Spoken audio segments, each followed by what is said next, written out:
What up, and what up?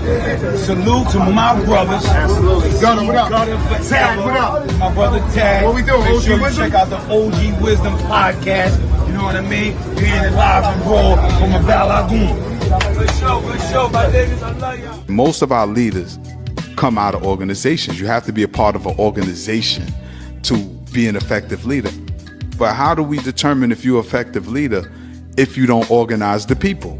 You can't just grab the mic or your phone, get on YouTube and say, yo, I'm a good leader because I think I'm a good leader. You have to have a track record of organizing people, setting goals and agendas and getting them done. Yeah. Politicians I don't really like. Activism is different because, you know, you got a goal. It has nothing to do with politics. When you are activist, you know, it's for your people. Make sure y'all get ready to tune in to my brother, my big brother, C-Gutta and Tag, new podcast, OG Wisdom. Better tune in to that. A lot of Jews, a lot of knowledge, a lot of lifestyle, a lot of street talk, a lot of hood tales, real stories. Check it out. OG Wisdom, Tag, C-Gutta.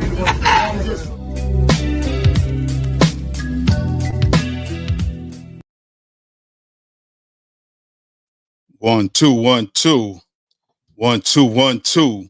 Welcome, family, to another episode of the OG Wisdom Podcast with me, your brother Tad, and our brother C-Gutta.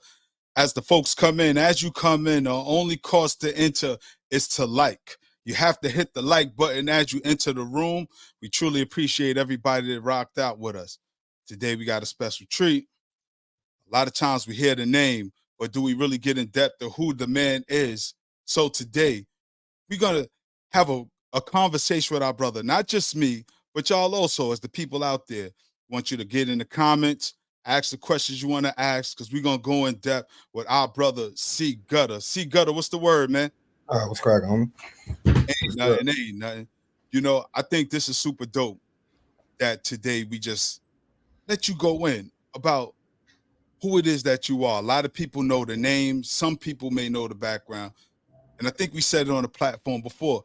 Some people think you just a goon, but people don't realize how much of an intellectual you are and a historian. So I think it's important that we explore that.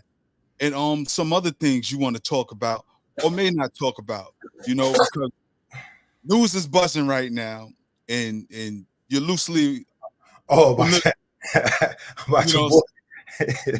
yeah, about the homie. With the baby. I mean, we don't have to get into it yet because it's about you. Yo, nah. I'm just thinking about a fucking I saw a short of Godfrey. Okay. Talking about that shit. Yo, shout out to Godfrey, man. He's hilarious. You know what I mean? So that's why I started laughing as soon as you said it. Because that's the first thing that came to my head is your man. He was doing the taking joint. I have a specific set of sales. Yeah. That shit was hilarious. I'm gonna have to check that out. I don't think I've seen that one. Yeah. I just know Godfrey is funny as hell. Shout out to brother Godfrey. You know, he's definitely another intelligent brother. And that's probably why he's not as big as he could be. That's like, I like certain comedians because they speak about us in the context of outside of the majority population views.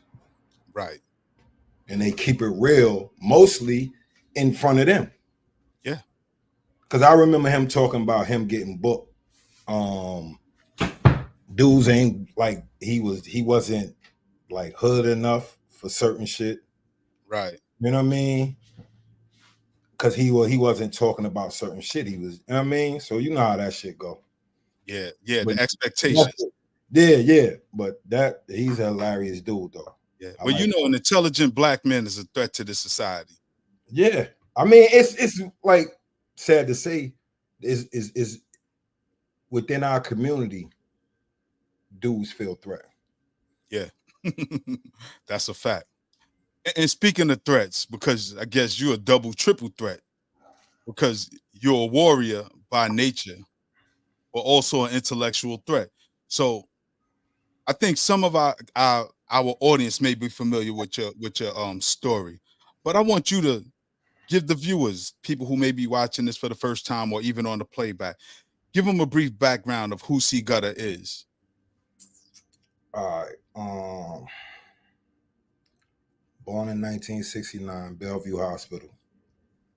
Mom's was a nurse midwife. Pops a jazz musician.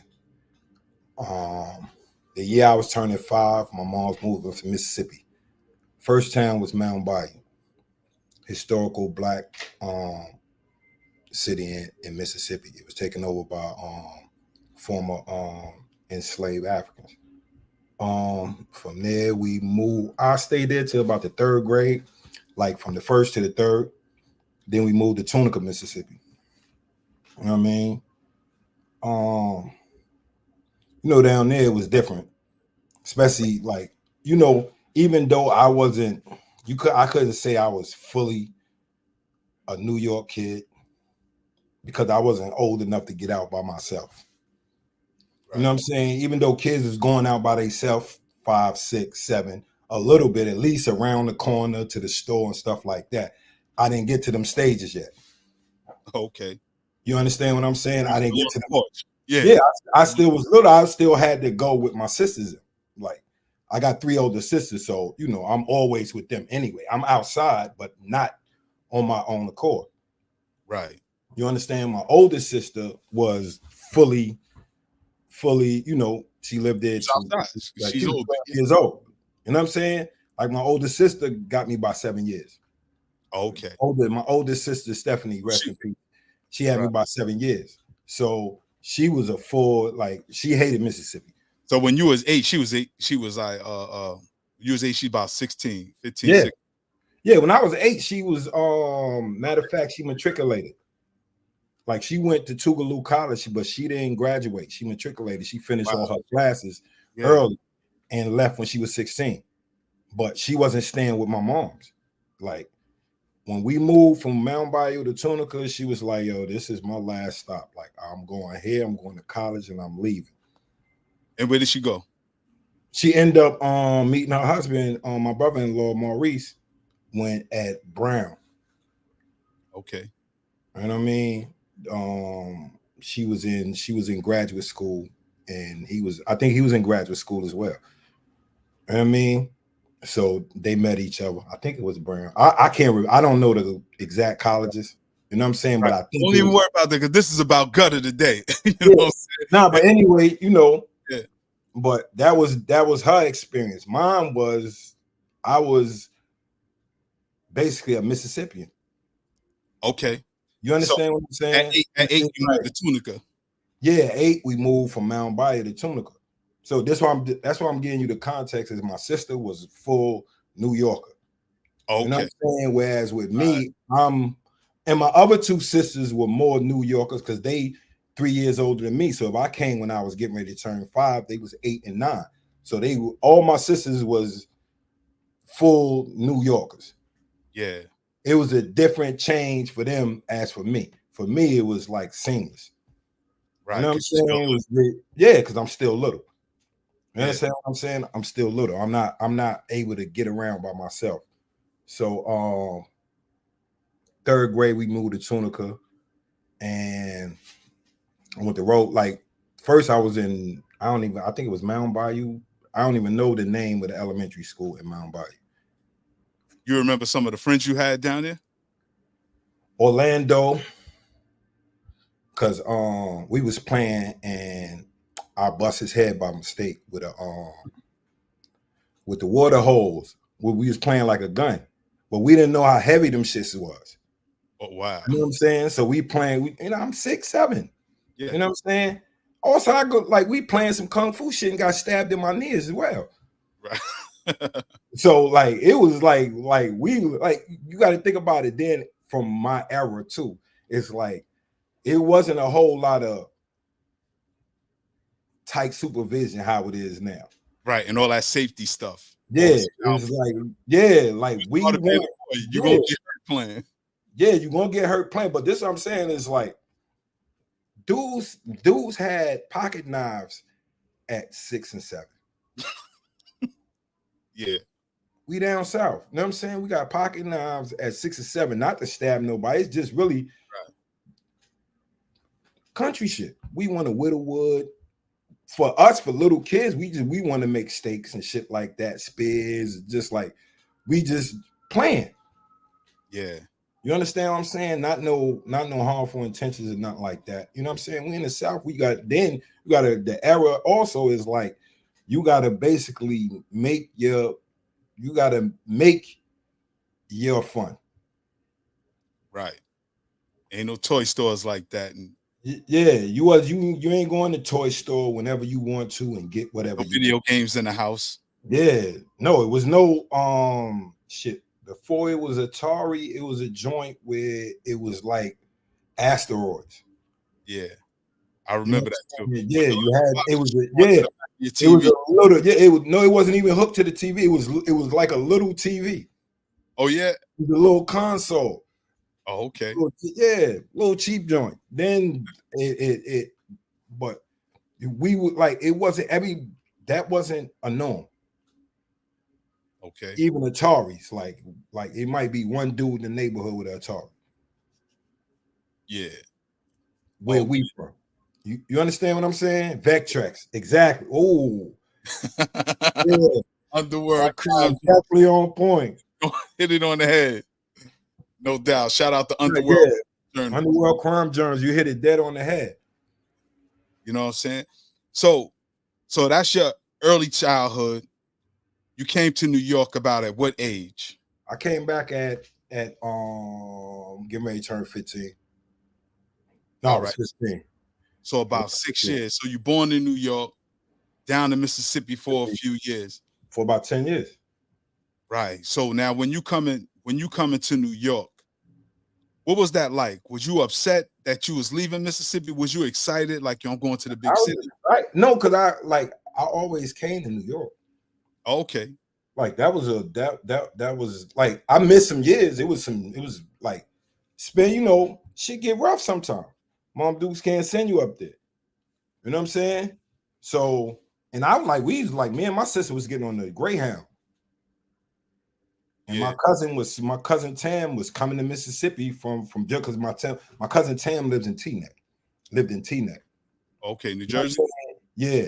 And she would come to Mississippi on the Greyhound. And then we would go back with her. Right, go back up. We were all like I said, I was born in Bellevue. My mom's, we lived in the Lower East Side, but my grandmother lived in Flatbush. My grandmother lived on Flatbush and Bedford. Okay. You know what I'm saying? So we constantly we'll go to Jersey to my aunt's house, and my aunt will get rid of us quick. You know what I'm saying? I don't know what it is. You know what I'm saying? But we had grandmom's crib. You know what I'm saying? With my aunt Venice and my other cousin Katrina. So we in the bush, and then they eventually moved from Flatbush to Crown Heights on Lincoln between Clawson and Franklin. Okay, so you always in and out of Brooklyn. Yeah. Now you said your pop because it's like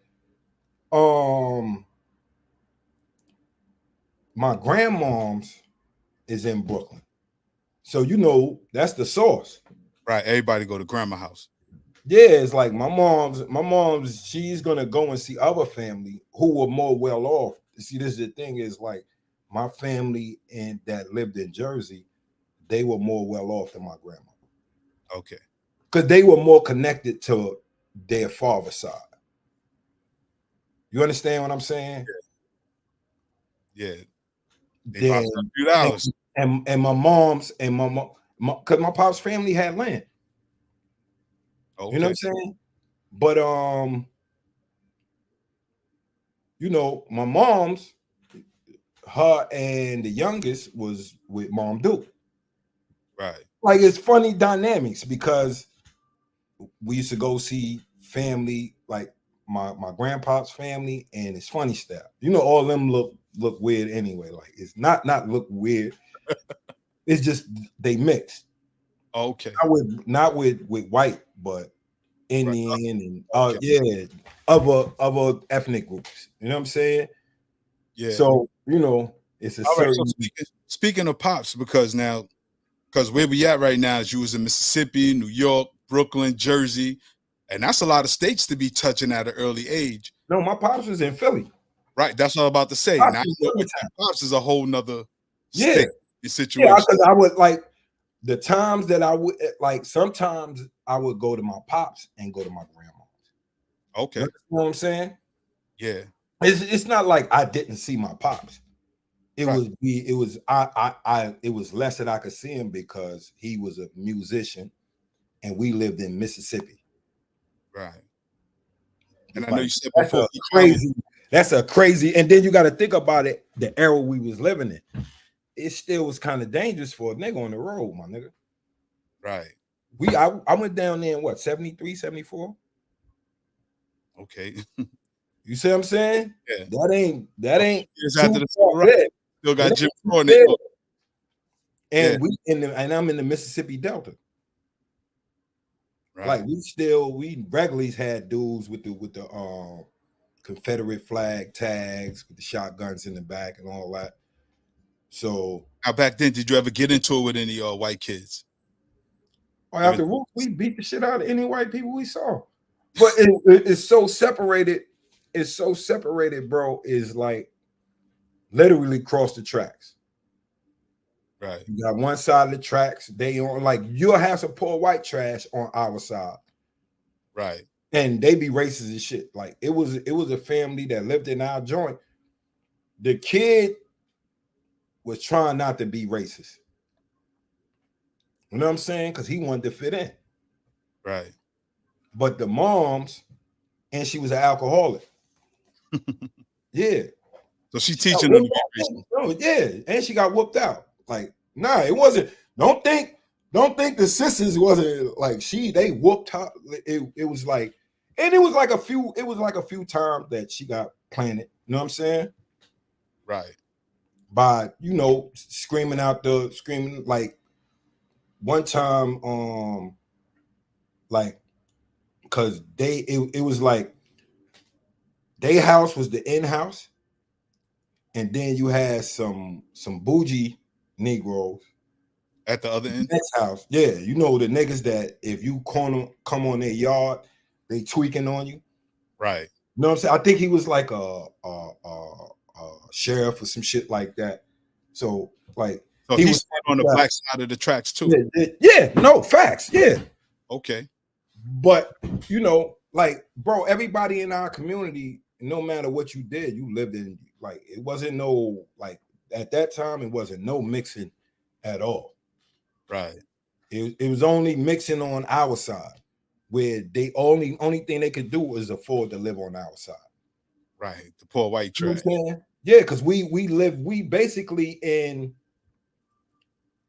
a subdivision. The shit is kind of like a PJ's, but it's houses. Right. You got people that's on government assistance that they rent the house out, boo, boo, boo, boo, boo. And you got others where you lease to own. You know what I'm saying? Then you have other people that maybe saved up enough money, because houses wasn't that much right at that time as well. You know what I'm saying? You got to think about it. So somebody might have saved up enough to buy their house outright. Probably like the cop dude, because he was like older anyway. Right. He was like an older head. You know what I'm saying? So everybody was like in the same, what I'm saying? You had the motherfuckers that was living good. You know what I'm saying? Then you right next door, you had a motherfucker that was on public assistance. Yeah. You know what I'm saying? Yeah. And I wanted to the same thing like up in our neighborhood. Right. Yeah. Yeah. Dudes on Section 8 and just somebody with a brand new condo next door. Just built. Yeah. Yeah. Now, because what I wanted to do, because I definitely want to get into more of your story in later years, that we laying the foundation, but I want you to talk a little bit about your father, who he was, and his influence with you and the opportunities he gave you to travel. Oh, my pops is a jazz musician, and he used to do the martial arts shit. So he used to have niggas shook too. Like, nah, for real. Like, Rightfully so. Yeah. Shook, like not even on, like shook on. I ain't want to like Upset him. yeah, not the disappointment. You know what I'm saying? Because he like him and my mom's like drip with sarcasm. Okay. You know what I'm saying? Yeah. It's like they'll ask you something. It's like, yeah, so you know what I'm saying? That's where you get your funny bone from? No, facts. My mom's and my pops, yeah. Like we always like we lived in a household of sarcasm. Okay. Like me and my sisters, we grew up. My mom's a shoot like all type of slick shit in a question form. Yeah. So you think that? Wait, hold on, and break it down to you. You know what I mean? But in a question form to make you look so stupid, or to make you think what you did. But we still getting our ass whipped. Don't get it twisted. It's like, don't think the sarcasm is just for jokes. That shit is for the setup for the ass whooping. Oh, you think I'm stupid? Woo, woo, woo, woo, woo, woo, woo, woo. And she's sitting there with the smirk on her face. Right. So did your father live with your moms when you was younger, or were they separated? Before we moved. Before we did, yeah, they separated. They separated. They never got divorced. They separated. So you had two sarcastic parents in the crib. No, yeah. Like my pops was a jokester. Moms, you wouldn't think it, but my mom's had dry humor. Mm. You know what I'm saying? The dry, sarcastic humor. Like she like, and my mom's would hit you in public where it'll go over some people's head. Yeah, catch you dead on, so you like feeling like a jackass. You know what I'm saying? But the people around you don't even know that your mom's just gunned you down. Right. Yeah. So with your pops, once he left and you was going to visit him in Philly, what was that like? Constant instructions. Constant instructions. Like this nigga, he's gonna take you through everything. Like, cause I think my pops is the one.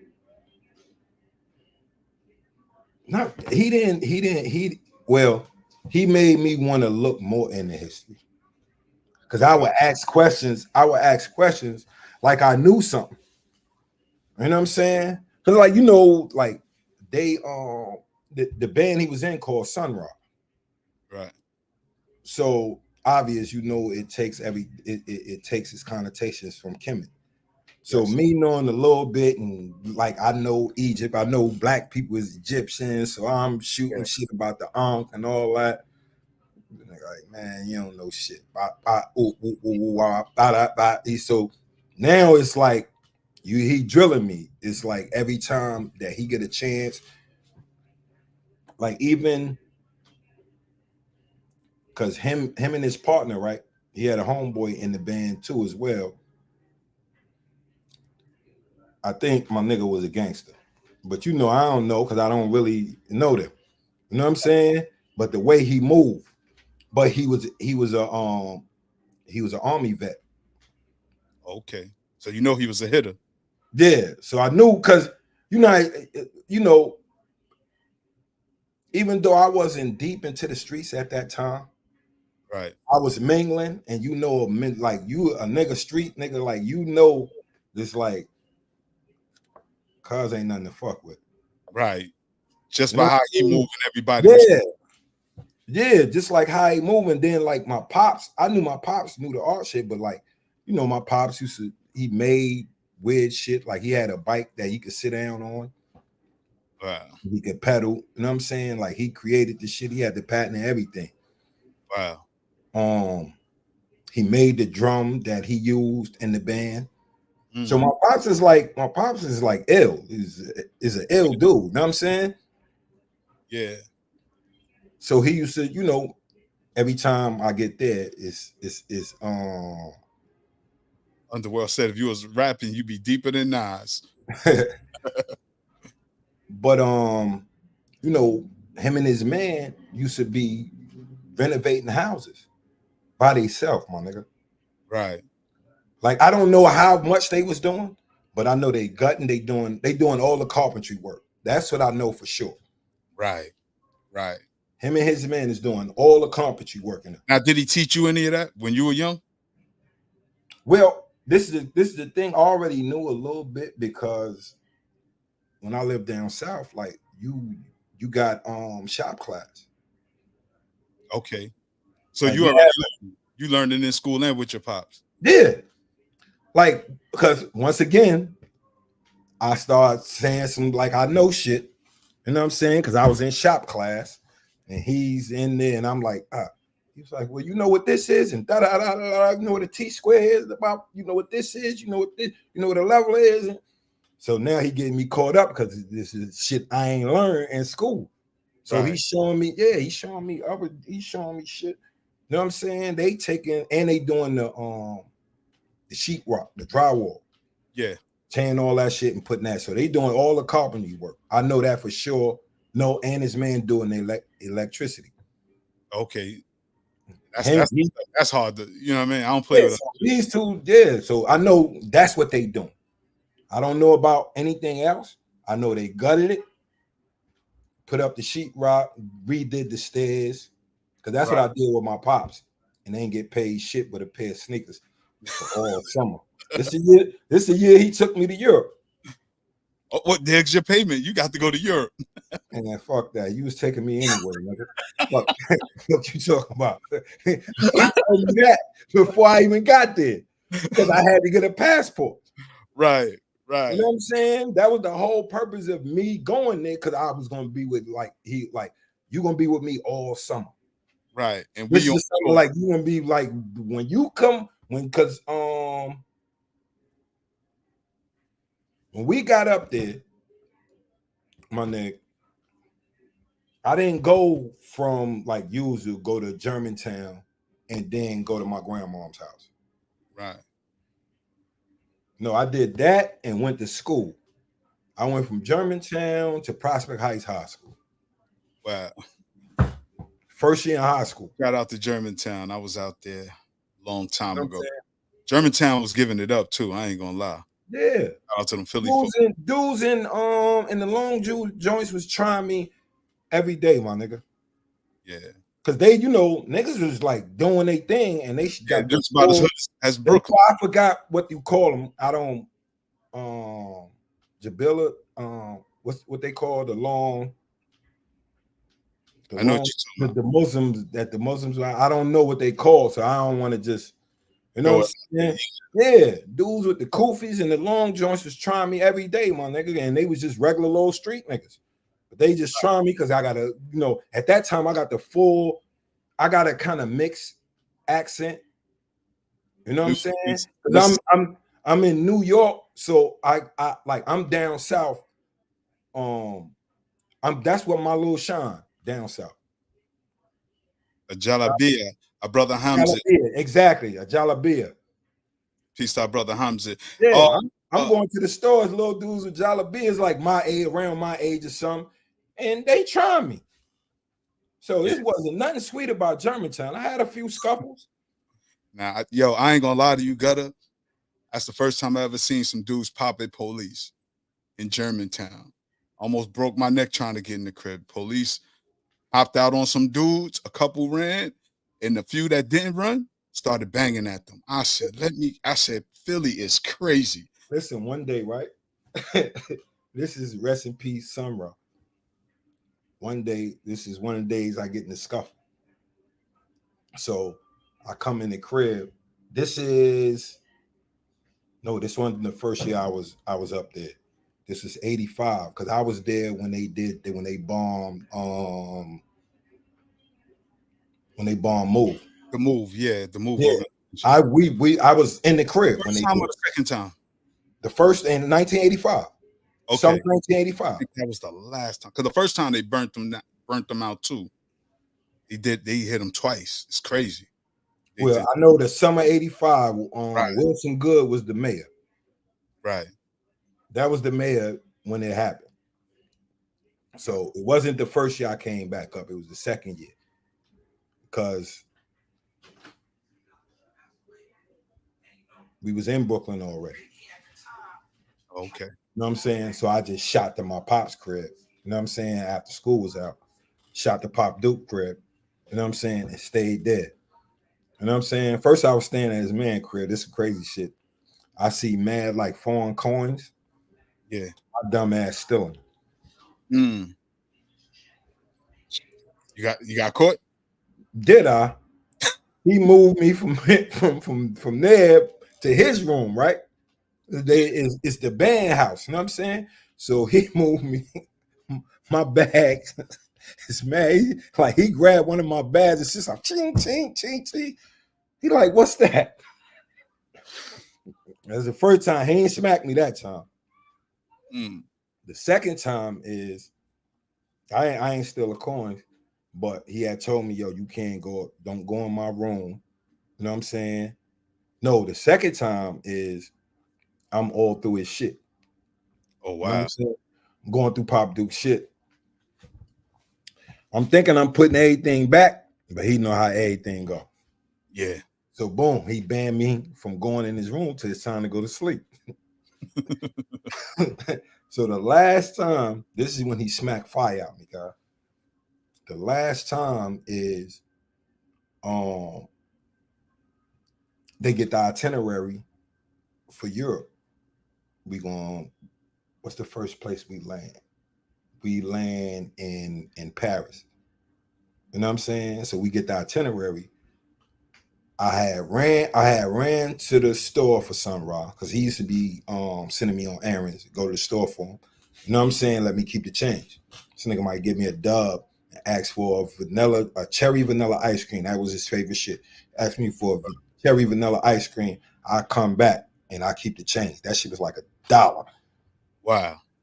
You know what I'm saying? So that was his way of like giving you bread, letting you earn your bread. Yeah. So then you know I like only thing I was looking to save up for, my nigga, was the high top Air Force Ones. Oh, okay. You know what I'm saying? Yeah. Because them just like, you know, Philly was like one of the only, besides the reason why they call Air Force Ones Uptown is because at the time that's the only place you can get them was Jew Man in the Bronx. So that's why they called them Uptowns. Because Jew Man had flavors. Like you might go to the flea market. You might go to the flea market and get the one color, but you go to Jew Man, they got the green joints, the all black joints. You know, they had different flavors. Yeah. You know what I'm saying? But at this time, at the all white and silver joints, I wanted them shits bad. Needless to say, I never got them. You know what I'm saying? Pop Duke bought me a pair of fucking Stan Smiths, even though I wanted those too. Yeah, I never got a pair of Stan Smiths. But let's fast forward a little bit. And I know Underworld Crime Journal said he has a question. Yeah. I know one of them was Germantown. Germantown is a section in Philly because Philly is huge. It's called Philly dudes call it Uptown. Okay. Philly dudes call it Uptown. Like, cause I was with, you know, during my fair time, I'm with dudes in Philly. And I was like, nah, my pop's from Germantown. He's like, oh, your pop's from Uptown? Yeah. This I learned that's they term for, like, yeah. Germantown. Yeah. So, all right. At what point do you come to the hood and you get an introduction to Big? How old were you and who introduced y'all? I was seeing Big, like, could you like when I moved there, I didn't really hang down the way. I was in Crown Heights, you know. I'm with my grandma. You went to school over there. Yeah, but you know, this is the two areas I knew the best was the area around Crown Heights, area around Lincoln, Franklin, all that little area right there. I knew that area good because every time I came up, this is where I was going to my grandmom's house. This was as a teenager. You know what I'm saying? This is as preteen and teenager. Before that, when I was younger, I was going to Flatbush. And I knew the little area around, because I wasn't going far. I was younger then. I was 8, 9, 10, so I couldn't go more than 2 blocks, 3 blocks. You know what I'm saying? So I knew up to Eastern Parkway. Flatbush and Eastern Parkway. No, I'm saying we on Bedford and Church. Oh, up there in Flatbush. We definitely ain't getting that far at no. So you going from Flatbush to Crown Heights back then? No, what I'm saying is my grandmother lived on Church and Bedford. So I knew the little couple of blocks around there at a younger age. But then when they moved to Crown Heights, I was able to spread out more because I can get on the train. We can go everywhere. You know what I'm saying? I'm a preteen and a teenager. I'm old enough to go out by myself. Like my grandmom's is not, at 8, 9, you got to go with somebody. If you leaving from this little section, you got to go with somebody older than you. You know what I'm saying? Because I don't want you getting lost. Right. Because I'm literally really like not from New York at this time. Yeah. So now you come to the hood and you see Big outside. What is it, just a what's up, or y'all automatically click? We was always cordial because like I knew Big was younger than me. You know what I'm saying? Because I could just tell. Right. You know what I'm saying? Even though he was bigger than me. Right. I knew he was younger than me. You know what I'm saying? Just conversation. Like he still was in the, like me at the time is I'm already like from down south. I'm already affiliated with gangs. You know what I'm saying? So I'm more orientated to get in this shit. Right. You're already off the porch. Yeah, but I'm still, because like I said, like what people don't know, like I'm also a nerd. I was just an athletic nerd. Okay. You know what I'm saying? Because I play sports. Like wherever I'm going, I'm playing sports. It's gonna be on a team. Basketball, football, baseball. I'm gonna be on one of those teams. And I'm gonna be playing. You know what I'm saying? And I might be on multiple. You understand what I'm saying? Yeah. But nigga, I'm in the anime, comic books, you know what I'm saying? Fantasy novels. Like this is me from a young age. This is not something, you know what I'm saying? Like when the Star Wars, or I'm literally like I'm not like I played sports but didn't watch sports. Yeah, I get it. You understand what I'm saying? So I'm saying I know Big ain't played sports with you. Y'all was on the court. That ain't how you met him, right? No. Like after that, like once we got cool, Big would come and fuck with me. Like it mostly late night, we high, and we ain't got shit to do. Right. You know what I'm saying? Like it might be slow on the block, and we go because me and O really connected playing ball. That's how me and O got tight. Okay. You know and did he introduce you to Big? Yeah, rest in peace. He knew Big because O used to live on Fulton Street. You know that more. Yeah, you grew up. I didn't grow up. Like when I moved out there, O didn't live on Fulton Street. O lived on Claver. Right. Because I remember when they lived over what used to be the check cashing place. Exactly. On Washington and Fulton. On Washington and Fulton, right. I wasn't around for that time. So he used to be, he used to be throwing digs at Big. And, Catholic school. Yeah. Like I used to live on Fulton Street. I ain't see you never used to come on Fulton Street, because there's a little, O was a little hood nigga. Very. Let me tell you, he was bad news in his school. I remember he came and kicked one of the teachers that we all hated in the back. I forget his government name because his name rang bells when we was kids. Roland. Say it again. Roland. Yes. Roland. Yes. rolling. Because remember, they was deep. You know, rest in peace, rest in peace, Guzzo. So yeah, whole fam, they popped. yeah. Yo, Rest in peace, Earn. You know what I'm Word. saying? But yeah, so they one of the staple families in the hood. Like, you know, if you that's like them and Bobo and the Jones family. Yeah, the Whites. The Whites, the Bobo, C-Gutta. Yeah. The Fords. Yeah. There's a few families like that's deep in the hood. Like, real quick, and I'm gonna give you the mic back. But that's one of the things I always tell the people about our hood. It's a village. It's a village. You don't know one dude, you know the whole family, and chances are somebody in your family got a baby with somebody in that family. And this is why we always stay so connected and close. I don't think people. A lot of dudes got passes. Yeah. But because of that, a lot of dudes got family and their connections. A lot of dudes got passes, huh? Somebody got passes. Yeah. You know what I'm saying? Just on the strength of, you know, it might be a dude that his family member that I fuck with really don't fuck with him, but that's his family. We all got them. You know what I'm saying? So it's like, man, you lucky. And you tell a nigga too, nigga, you lucky. You lucky so-and-so your family. Look, God bless my Uncle Scouts. Everybody loves Scouts and everybody knew Scouts. Yeah. Everybody hated Scouts, and Scouts always did some creep shit to him. So, right, because family. On the strength of fraud. Yeah, on the strength of fraud. Word. Man, give him a pass. All right. You lucky frog. You lucky frog, your brother, nigga. Word. And it's not no fear, it's the love. It's love. Yeah.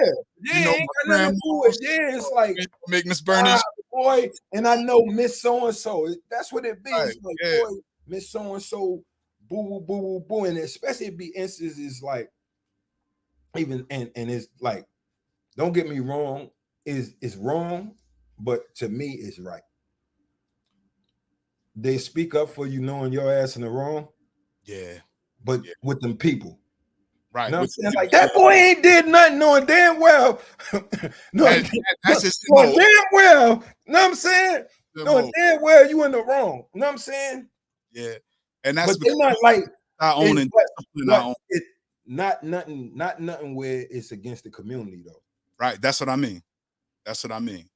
Yeah, you know, like, it's limits to how they speak up for you. Yeah. You know what I'm saying? Underworld Crown Journal's got a question for you. Did you ever expose your knowledge of self around Big and others in those early years? Hell yeah. Oh, okay. And what was the reception? They was like, man, we don't want to hear it. They was treating you like Sharif in Minister Society. I remember Sharif used to drop you. But see, this is the thing. I was a combination of Sharif and Old Dog. Yeah. Cause I had a fucked up temper, my nigga. I know. It's like because you know, Old loved debating. Aries, he loved debating. You know what I'm saying? And I'm Mr. Know-It-All. Niggas still get like in the hood, they still cause you think you know everything. It's like, nah, it's just that when I know something, you standing on that. Yeah, I'm gonna stand on it, cuz it's like if I don't know it, I'm gonna shut the fuck up. Right. You understand what I'm saying? It's like if I can't really, I'm gonna be like, all right, let me find out, you know what I'm saying, more about this so I can speak on it. Even if I want to speak on it, but I don't have everything, I don't want to speak on it. Right. Underworld said, you ever suggest things for Big to rap about back then? Back when Big was starting? Nah, it's like I said, when we were younger, Big never really wrapped around us. Like when we were like, all right, I would say I knew Big rap 88, 89,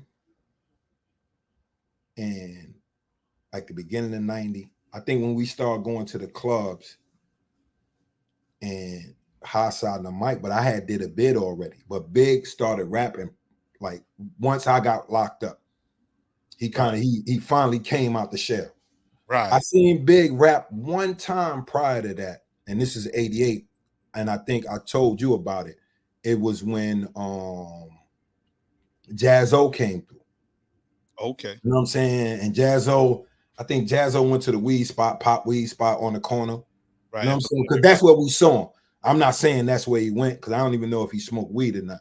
But Right. you know, my assumption, No, I'm a no. hood nigga. Yeah, and I'm scheming anyway. You know what I'm saying? Right. I'm being honest. I'm Not- scheming because he had that big ass rope on. I'm scheming, but I don't know who it is. Big knows who it is. Right, because Big was a rap man. Yeah, Big was big. Like, oh, hold on, Jaz-O, because we gonna clear up some rumors too. You talking about the Jaz-O that brought Jay-Z to the rap scene? yeah, Who you're talking about? yeah, Okay. yeah, definitely. No, I say that because because Jaz-O was. You got to think about it. The underground scene was really an underground scene. right. It's like it's only like you would have to know about this dude if you saw his flyers. You know what I'm saying? Or happen to catch a show. You know what I'm saying? And then you gotta think about it. That average young nigga, he wasn't going to no shows, my nigga. First of all, we couldn't get in. Wasn't old enough. We was catching it on Video Music Box because Uncle Ralph was in the shows, and Yeah. that's what we started the shout outs. Yeah, this is literally how I found out about Jaz-O through Video Music Box. He was in the studio. What's the name had? This is how I found out about him. This is after Big battle. I'm like, but like I said, I think Cuz was in the streets as well. You know what I'm saying? But you know, once Big made the approach, it's like, yo, now I gotta stand down. Right. Because you exposed Big. If you do something, because he gonna remember the fat nigga. Who not gonna remember because like Big, you could tell Big was young in the face. That's it. Right. That's it, bro. Like Big was a grown, like he was a fully grown man body, but he just had the little, like you could tell in the face, like, yo, this is a little kid. Right. Right. Just like me, like motherfuckers, like people assume I was younger than I actually was. Cause I didn't have the size. Right. Remember, I wasn't skinny, but I was slim. Okay. So let me ask you, when Big see Jaz-O, does he spit a verse or he just say I rap or word? He was like, yo, I like your shit, blah, blah, blah, blah, blah. I rap too. It's like this, like I told you, this is the first time I ever. Right. You ain't even know he was a rapper. No, I knew he was a rapper because my baby's mother cousin, Eric, rest in peace. Eric, resting in peace too. Yeah, rest in peace, Biggie. Him and 2 O's was the first people that introduced themselves to me on the block. Because me and 2 O's grew up on the block. I moved on the block. You know what I'm saying? Same block, St. James between Gates and Green. The same shit was spitting in this joint. So 2 O's but 2 O's is like 8, 9 at the time. I'm about to say he was a little kid at the time. I don't even think he was 8, 9 because I got him by like 10 years. Right. So he probably was like 5. Right. You know what I'm saying? So 5. He was always a popular little dude, popular outgoing little dude. Yeah. So he said, what's up? And then the first person around my age was Eric. Right. You know what I'm saying? That's how I got introduced to my baby mother and all that. It's through Eric. This is how I got introduced to Big. Right. Okay. You know what I'm saying? Because Eric told me where his mother work at was a laundromat on Waverly. Right. Between Green and Lafayette. Yeah, between Green and Lafayette. Remember, they had the game rooms over there. Yep. I mean, they had the games over in the laundromat. They had a centipede. And they had. My grandmother used to do laundry at. Yeah. So yeah, y'all on Waverly. Yeah, you know what I'm saying? Waverly walk right up the block. Walk right up the block. So you know, this how I get introduced to Big, because like sometimes after school, I might, like for real, I might be ducking Crown Heights. You know what I'm saying? Yeah. Because I might have got into some shit like that where I'm just because you was off the porch early. Staying close to home, so I might have done something and be paranoid. You know what I'm saying? So you like, let me lay low for a second. Then let me pop out at school and find out what's going on. Like if I can, you know what I'm saying? If everything is cool. So let me ask you, Gutta, your first case. What year was that you caught your first case? And where was Big in his career? Was he on? What, my first bid? Yeah, your first bid. My first bid. I was getting locked up prior to that. I locked up for shootings. But like when I did the bid, my first one, I had an armed robbery. They broke it down to attempted armed robbery, and I had a shooting. They broke it down to the gun charge. You know how you plead to back then, that's the charge. Yeah. What year was that? This is 90. I didn't end up getting sentenced until 91, but the cases stem from 89. Right. You know what I'm saying? Like I piled up a few joints. You know what I'm saying? I piled up probably about, when I was like 14. I piled up about 6 or 7 different counts. Right. But shit got thrown. Certain joints is getting thrown away. Shit like that.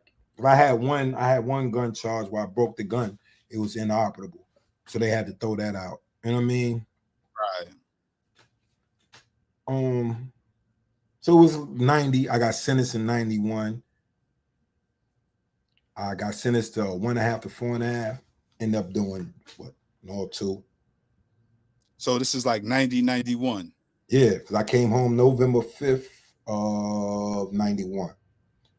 All right. So by then, was Big signed to Bad Boy? Was he signed to Uptown, or were they just still looking at him? No. When I came home in 91, Big. No, right, because Big ain't get the unsigned hype. He ain't get the unsigned hype shit till right before I got locked up in 92. Cause I came home. I was only home for like 4 months. Right, I remember because the summer of 91 was crazy. No, I came home November, December, January, February. November 91? Yeah. I came home November 5th and got locked up March 21st. So 4.5 months. So you missed the summer of 91 where it was real crazy. Because I remember Jay had his bread. Jay and Noon came home in 91. Yeah, no, Noon came home it was 91. Noon came home early 91. Jay had his bread. Jay gave Big a package, helped bail Noon out. And summer 91 was crazy in the hood. They ran them up. Jay blew through that bread. By the time you came home, it was gone. It was gone. Jay had a truck. Somebody stole the truck right off the block. No, I think that was after I got locked up in 92 when that. No, it was 91 because Jay it was 91 because Jay had the 94 runner. He had lost the Blazer and then he bought a 94 runner, and dude came on the block and took that. Yeah, they didn't get shot until after I got locked up in 92, brother. Who, Jay? Yeah. You sure that was 92? It was after I got locked up in 92. I think it was the summer of 93. It was the summer before Big really got on. Before Big album dropped. Juicy passed in the summer of 93. Jay had already got hit. I don't know. It had to be the summer of 92 then. You got to remember, Big was going out of town already when Jay got hit. Big wasn't going out of town until after I came home. I'm the first nigga from down the way went out of town. Yeah, I wish Jay and Noon was on this thing because I think it was me and Noon went to Texas. Right, 88. I remember 89. Beginning of 89. Okay. I came back to go Shout to out court. to Noon. I came back to go to court February. I came back Valentine's Day to go to court. You know what I'm saying? Valentine's Day of 89? Yeah. Okay. 3 or 4 days later, Country Chris called me and told me don't come back. Right. Shout out to Country Chris. He still jammed up? No more. He still jammed up? He had 36 years then. 36 years. In 89. Like 89 ended up with 36 years. So you're looking at like next year or something. Next year it should be maxed out. That's crazy. But yeah, that's our environment, our element. So now you do the bid, you come home. Big got a deal, or they still talking? What was that? What? In 91? No, when you get locked up again. When you come home, what's it, 93? Huh? You came home in 93? No, I came home in the 95. Big was the man when I came home. So when you went in for that bid? I came home. I went in March of 92. March of 92. So Big was just in the unsigned hype and didn't have a deal yet. Yeah. Okay. That's when he did that. That's when he took the picture with the Mac. With the Mac? Yeah. Is that the you was in too? Huh? Picture you was in it too when everybody. Yeah, but but they didn't put that. This was crazy. They made it a poster, but they didn't put it in the source. Right. Probably because of the. I don't. Nigga, Snoop niggas had mad burners. Like, are you kidding me? They probably had burner. No, not because of the burner. You got to remember the amount of burners that was shown in videos at that time, early 90s. You got to be kidding me, my nigga. I'm talking about props though, because some of them might not have been allowed to have real. Because you talking about hip hop when the white boys are really being around real gangster dudes now. This ain't Run DMC. This ain't. You don't remember when they showed there wasn't no props when Eazy-E and them had them K's? Niggas had burners in videos at that time. By that time, deep. I remember some dude. Well, you know what? Maybe it was just me because I remember some dudes, it was worth everything, had fake burners. They was running around here with props, and people would think they was real hammers because they was throwing things down. It's like in the late 90s when dudes was in the club, people thought that was money. That was counterfeit money for videos. So they thought dudes had real bread and dudes was busting. But I don't even want to go back there. I'm going to talk about Gutta because it's about you, right? So you locked up. Now Big is buzzing. 92. We know he did what's the 411 remix then. No, what was it like when you was locked up and you heard Big? The first thing Bruce told me about was the before even partying bullshit, the dreams. Right. That's the first thing dudes told me about. Like, you know what I'm saying? Like, yo, you ain't hit partying bullshit. I mean, you ain't hit dreams. You got the joint called Dreams of fucking R&B. Yeah. So, but we in jail, we can't get mixtapes. Right. In our state at the time. Or right. if you did, you had to find a way to get it in, either through like a church organization, send it to the mosque, or get it retaped.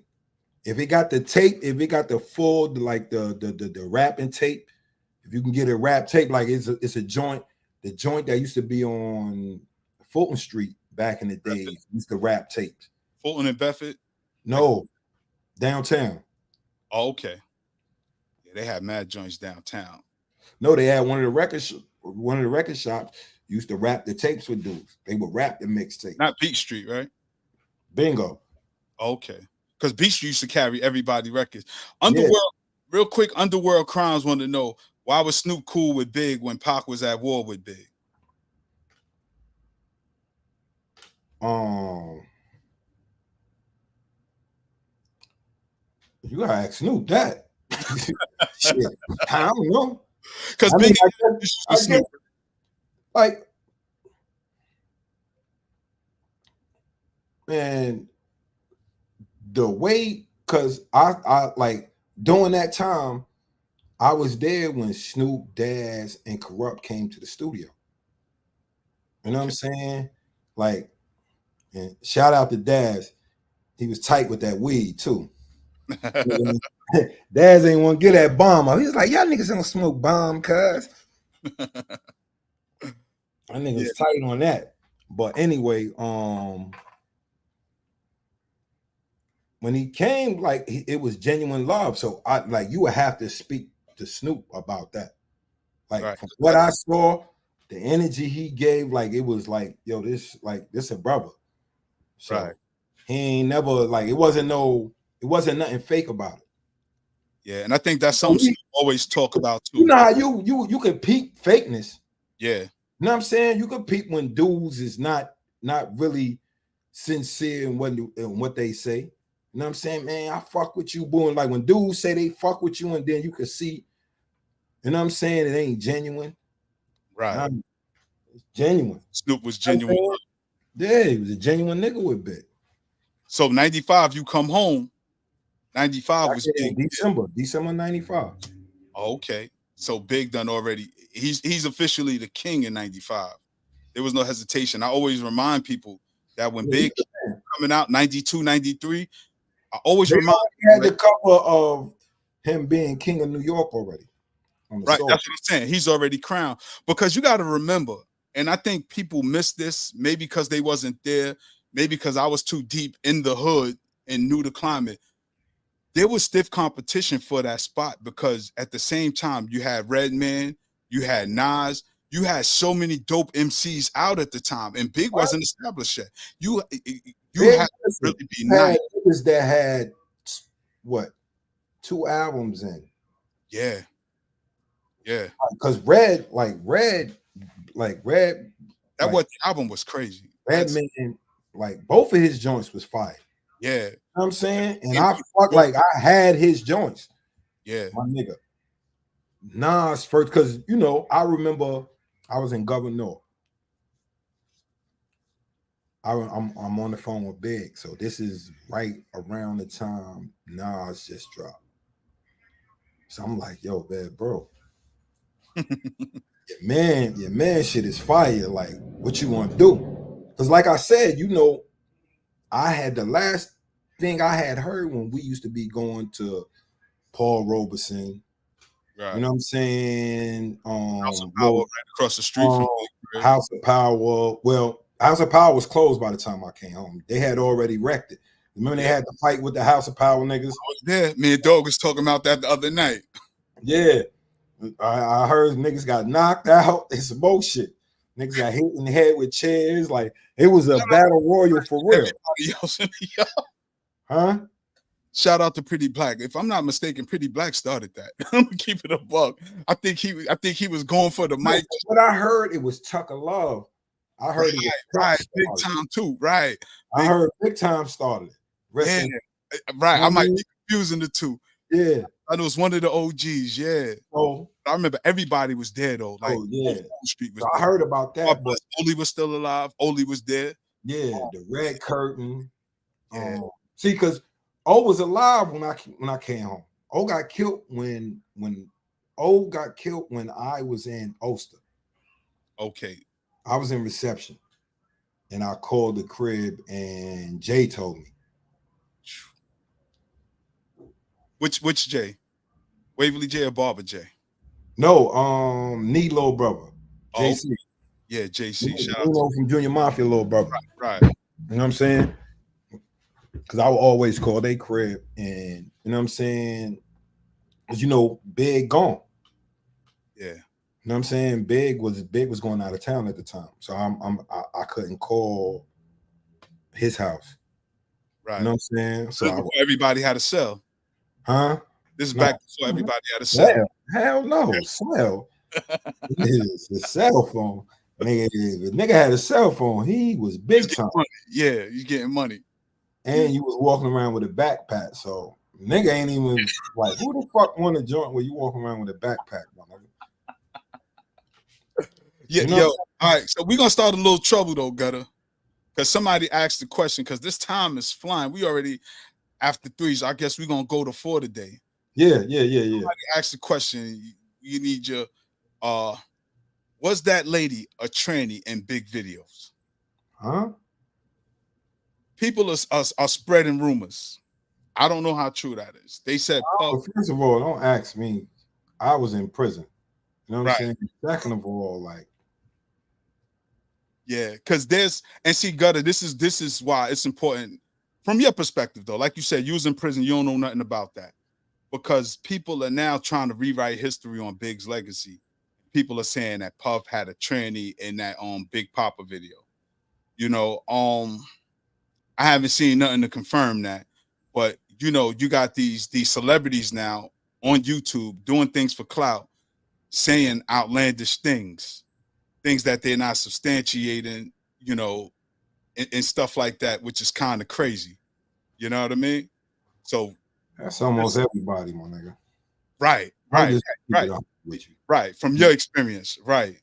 People, Damn near, it's a few people that was around that didn't put extras. right, right. You understand what I'm saying? It's like damn near everybody put extras. They make themselves bigger in every situation than you know what I mean?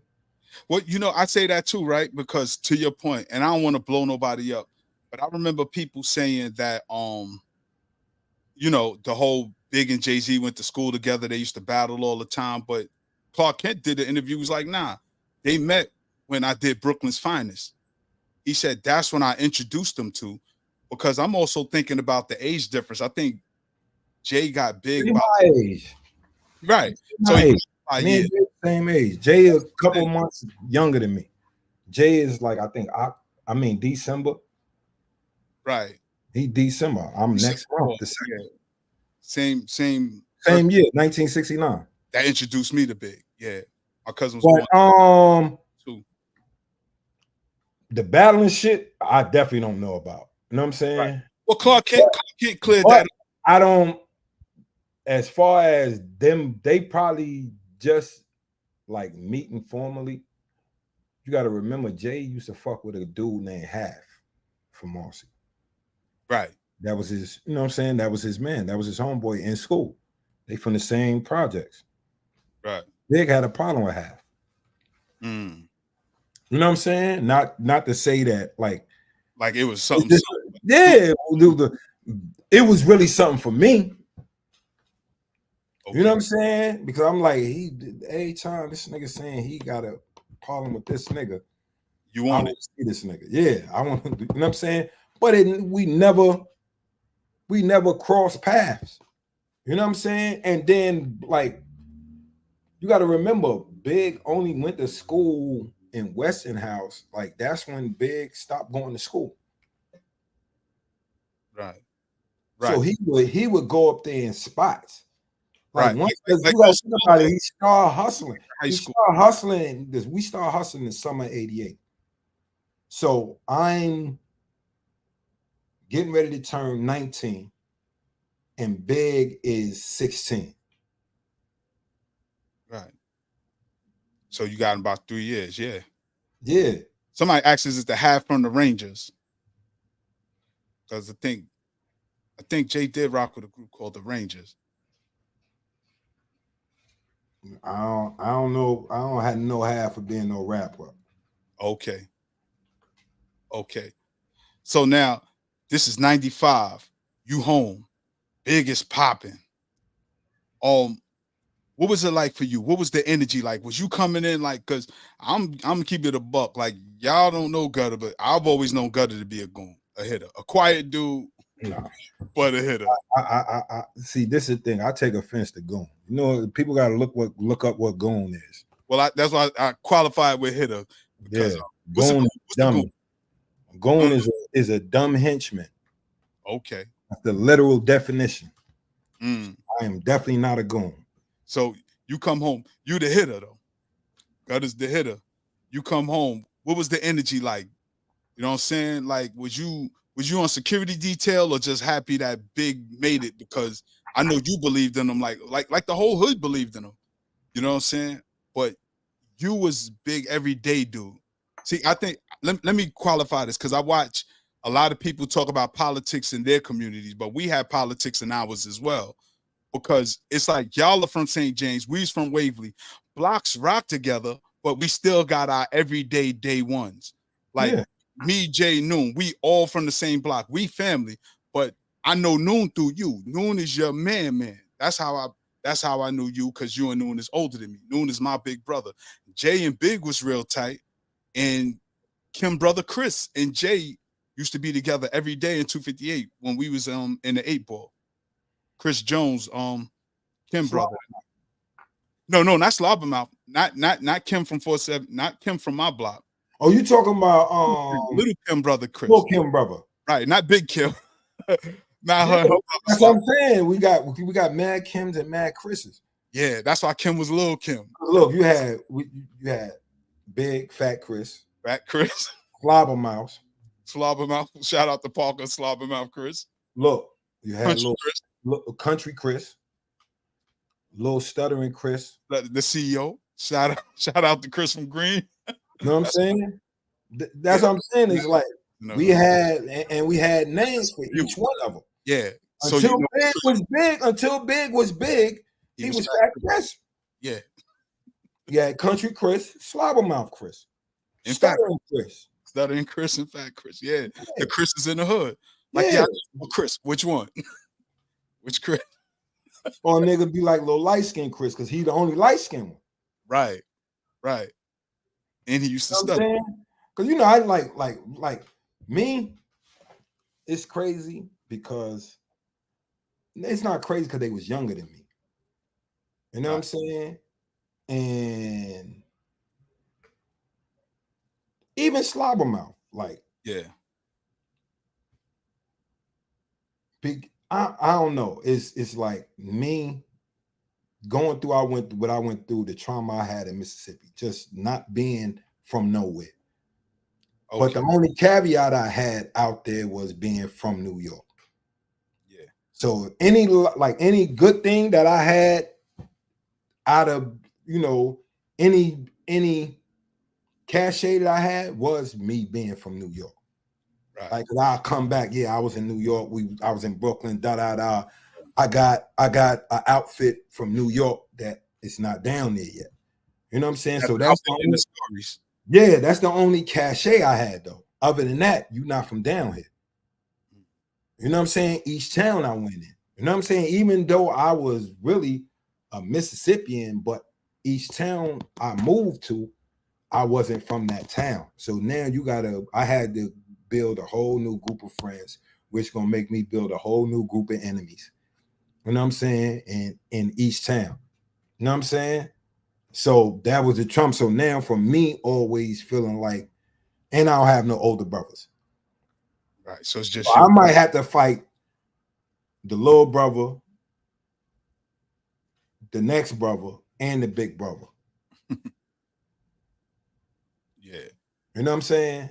So took mad losses. Don't get it wrong. Like, don't I'm not gonna never say like, oh yeah, I just was whooping ass and taking names. Nah, I took mad ass whoopings too. Mad. You learn. You know what I'm saying? But the thing is I got whooped on mostly by people that were older than me, like at least 3 years older than me. Right. Dude your age couldn't hang. Well, I wasn't like, first of all, like I said before, I'm non-confrontational. Like, I'm a jokester, my nigga. Right. But it's like, it's always usually in defense when I'm fighting. Okay. You know what I'm saying? It's usually in defense of nah, you're not gonna talk to me like that, or you ain't, because I had the little man complex. So it wasn't a build-up, it was quick. Right. You see what I'm saying? It's like, how some people, it'll be a build-up, it'll be like, all right, this nigga think it's sweet, blah, blah, blah. My tempo was so quick, oh, he think it's sweet, blah. Like, even if I'm losing, I'll probably swing first. Right. You know what I'm saying? Like once you like little nigga, I do this and oh nah, boop. You might wash me up, you know what I'm saying? But you know what I'm saying, and most of the time it was over my sisters. Mm. I'm not gonna disrespect my sisters, you know what I'm saying? So you've been fighting for a long time. So when you come home, Baby. when you come home in 95, Big gone, what's the first place he take you out of town? Oh, out of town? Because Sister Keisha sent me a video. I can't pull it up because she sent it to my phone, but it's a video of you with Big after his car accident and you wheeling him out on the stage in Jamaica. Oh, that was in that was Sting. Okay. 96 Christmas. Okay. What's the first place he took you to out of town? Once you came home and you saw that he's popping. Oh, I saw that immediately.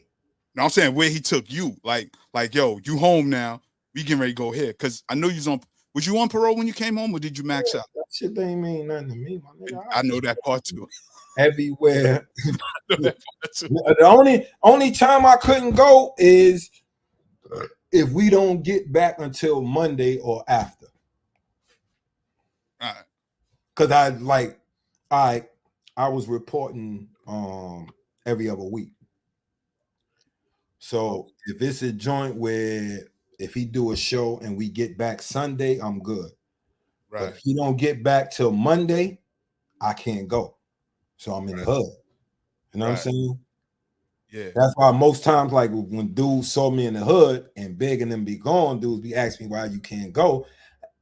First of all, it ain't your business, so I'm not gonna tell you. Niggas be thinking me and Big beefing or something. You know, because you know how hood part like story real quick. Like, why you in the hood? Like, nigga, you was because niggas is like motherfuckers that be jealous of another nigga for you.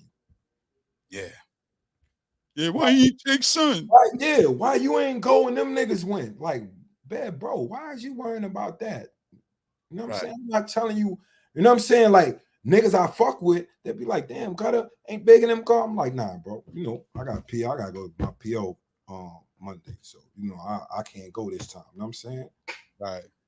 So Gutta, I know some folks got some questions, and I know we get ready to get deep into it. I think we've been fluffing with it. All right, you go to Cali now. You go with Big to Cali. Suge Knight had talked about you one time. He didn't say your name. He just said he saw Big and his people, and one of his mans pulled out on him. Was he talking about you? If he talking about the Soul Train Awards, yeah. Oh, okay. Yeah. Yeah. What was that like? Was you like walk us? I didn't actually pull it out on him.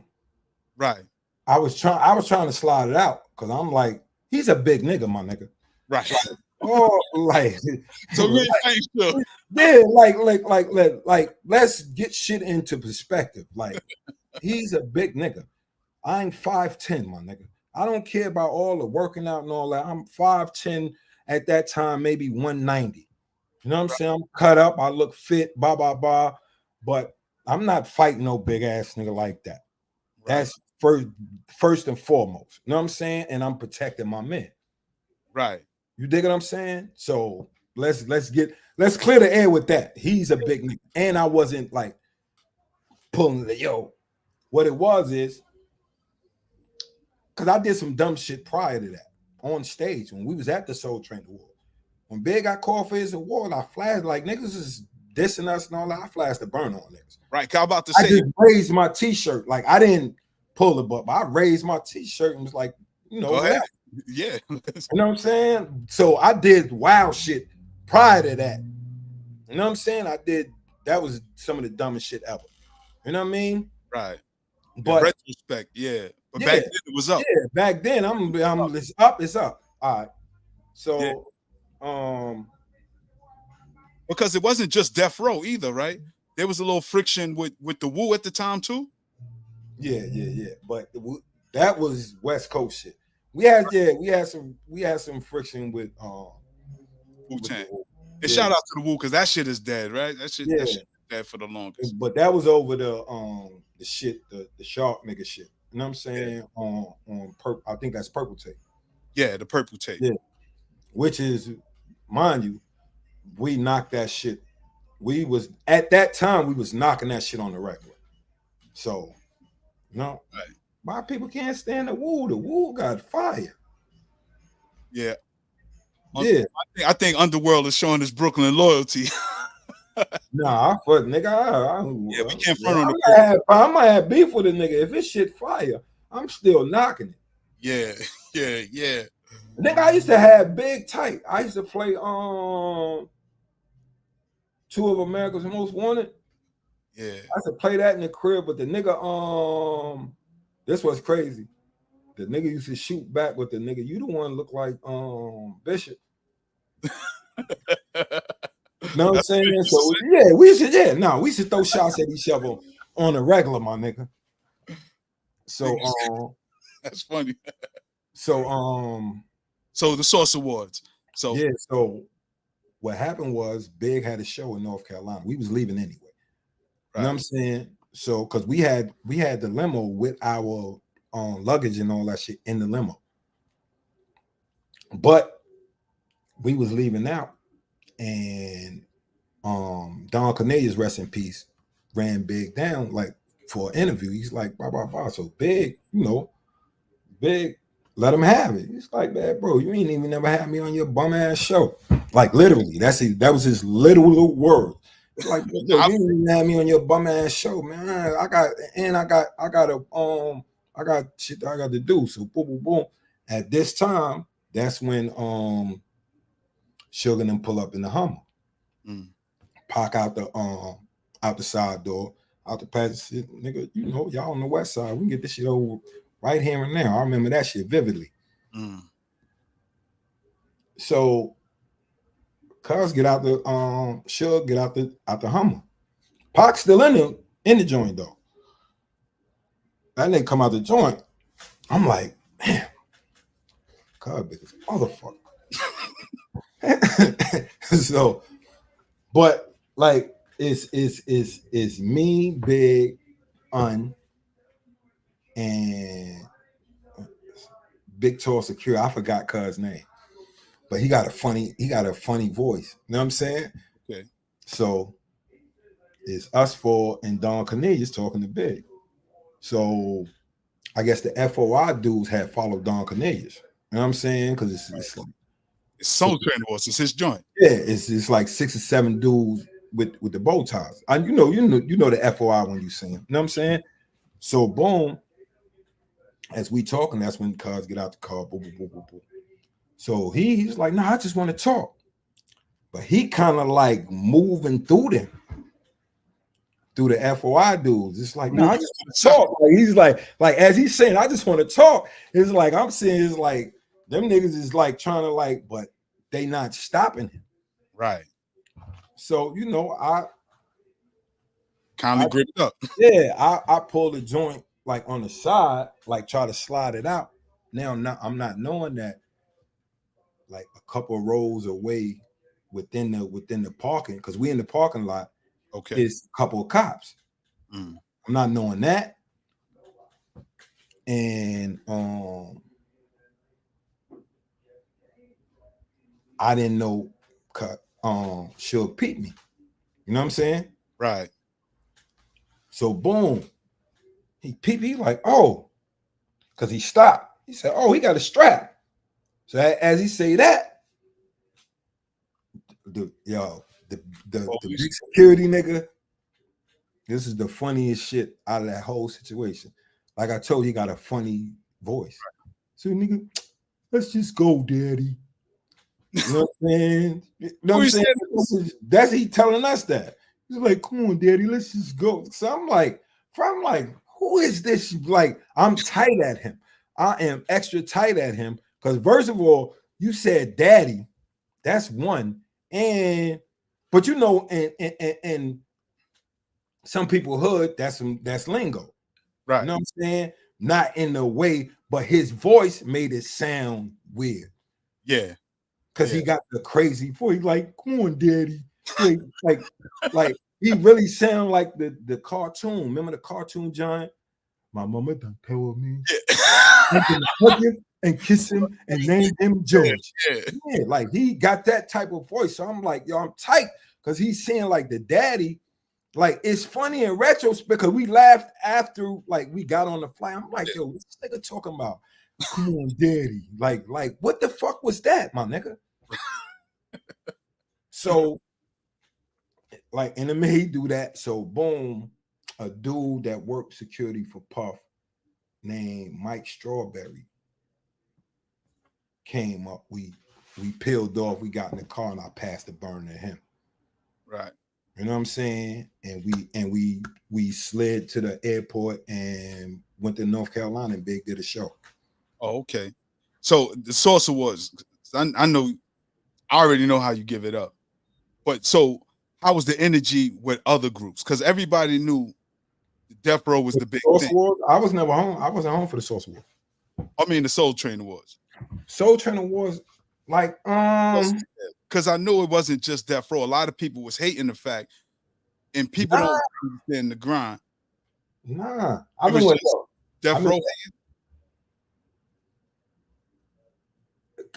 Like, and I'm gonna be honest with you, I don't really think nobody was hating on Big, my nigga. Right. It really wasn't no hate personally towards Big out there.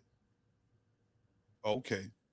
You know what I'm saying? Like, nigga wasn't seeing that, but like also nigga wasn't playing reckless either. Right. Like we was moving like we were supposed to move. Right. And what year was that again? The Soul Train Award? 90, this is 96 March, I think March or April or March of 96. That was. So you catch another case in 96 or 97? No, I got a parole violation.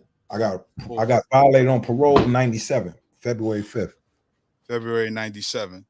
All right, so you locked up. How long was your violation for? What you was gonna do, a year? Was it 15? A year or 15 months? Because when you I was at the in New York State, if you're at the high end, is you gonna get a mandatory 12 to 15 months. Okay. So you know what I'm saying? Like if you got violent crimes, you get a violation, like no matter what. Yeah. This time. If you on the high, you on the high end, you mandatory 12 to 15 months or more. Like you can get hit with a 2-year violation. Right. You know what I'm saying? But it was mandatory either 12 or 15 months. So I got one of the I got 12 because I came home 98 February 5th. Right. So right here, because this is when everything gets crazy. Because Pac passed away in 96. Was it September 96? Yeah. What was the energy? Because you home now. What was the energy on the team side, Junior Mafia? Because we know Big, Big expressed his remorse that he ain't wished that on him. He didn't want none of that stuff. None of us, bro. Right. It's the thing is, clear that because a lot of people think Big was hating and like nobody like my whole shit. If anything, and I'm just gonna keep it 100. Then this is from my perspective at that time. Anything, I wanted to do something. Not Big, not nobody else. I wanted, and it wasn't even to that extent. Right. I just wanted to put hands on. You know what I'm saying? No, it was just that from the inclination that I got with the one time I spoke to him, it's like y'all peoples. Right. And for a fact, he ain't have nothing to do with what happened to you. Yeah. Pop knew that. You know what I'm saying? So, like, let's keep it 100 with it. You know what I'm saying? That's, you know what I'm saying? Because it like a lot of the situations any of my people have gotten in, I be wanting to take care of it. Right. And I'm being honest, that's what we always known you as. The hit of the crew. Everybody got him. And Dexter Isaacs already had did his joint on that. You know, he talked about that, his involvement. Yeah, You know, that's bad. See, that's what I'm saying. That's Brad used to be down the way, my nigga. right. I know, because in his story he mentions Wavy, he mentions he has 7 corners. Yeah, he mentions the whole hood. And what's so crazy, right? Because I didn't know Dre personally, but I knew his son, and rest in peace to his son Nico. You know, it's unfortunate of what happened to his son. You know, That's Nico Waverly is Dre's son. On Waverly, yeah. Man, that's crazy, bro. Shout out to his mom's. You know, had the spot on Grand, had the bar on Grand. Yeah. I mean, all of that is so close to home, gutter. That's why I really want people to understand the temperature and the climate, because we're talking about a history and a legacy of a community, and you're one of the intricate peoples in those stories, and one of the most qualified to tell the story, right? So, Pac passed away, early '97. You get locked up. You and Big still speaking, right? Yeah, I spoke to him the night he got killed. Well, because he got killed like early in the morning. Well, I spoke to him basically March 8th, because it was some Soul Train shit they was doing. Right. You know what I'm saying? So I spoke to him over the phone. I told I told him about because they had the spy shop in New York. They had a joint in LA. Yeah. So I'm telling his fat ass, like, yo, bro, you can go over there and get a vest fitted. He laughed at me. You know what I'm saying? Like that, bro. Niggas ain't fit my fat ass in no vest, nigga. You know, nigga, I gotta get that shit custom made. I'm like, yo, bro, they might do them shits. You know, we just talking. Cause I'm like, yo, you gotta be careful, cuz. You know what I'm saying? Right. It's like, cause I'm more aware of. I was more aware of like the politics. Yeah. You know what I'm saying? Cause like after, like, just to add on to what happened with the Soul Train Awards, like afterwards, because I was mad at Puff. You know what I'm saying? Yeah. Afterwards, he's like, yo, bro, I didn't know. You know what I'm saying? I am not. I'm like, bro, you ain't see all them niggas in them fucking burgundy sweatshirts with death row pieces? Right. That right there is supposed to tell you something, my nigga. Right. Bro, when I say it, easy 30. When I say easy 30. And it was like 4 or 5 of y'all?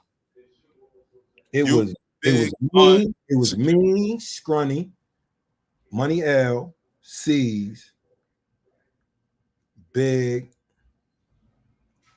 Un.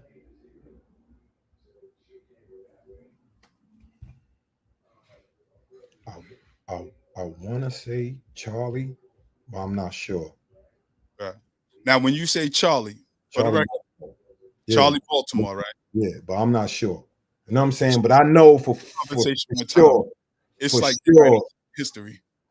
For sure, it was us 5. You know what I'm saying? And I think Wayno was there. Okay. And 30 dudes. So it's about 5 or 6 of y'all. Yeah. And no, I'm the only one with a burner though. Besides Puff, like of us. Like Puff got security, but that's the security. The situation is not between Puff and nobody else. He pulled up on us. Right. You know what I'm saying? And I'm look, because when we get out there, I peep game. Right. I'm like, oh. Yeah, you just watching.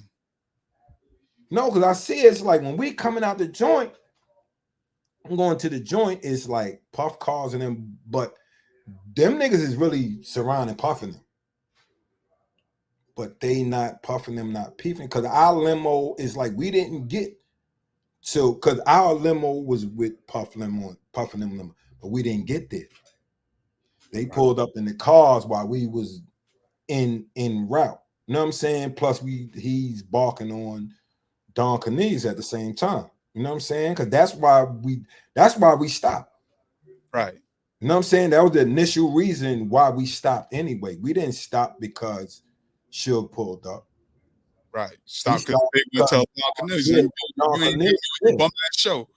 Yeah. Yeah, but you trying to get extra out of me. You know what I'm saying? You don't even have me on your show. Right. You know what I'm saying? Which, like, because Big knew what certain shit could do for his, you know what I'm saying? So he knew how he knew how to, like, by that time, Big knew the game. Yeah. Like, I'm fresh home, so I don't know. I'm clueless. Right. But I'm smart enough to know when somebody else, to pick up when I know when somebody else know what they doing.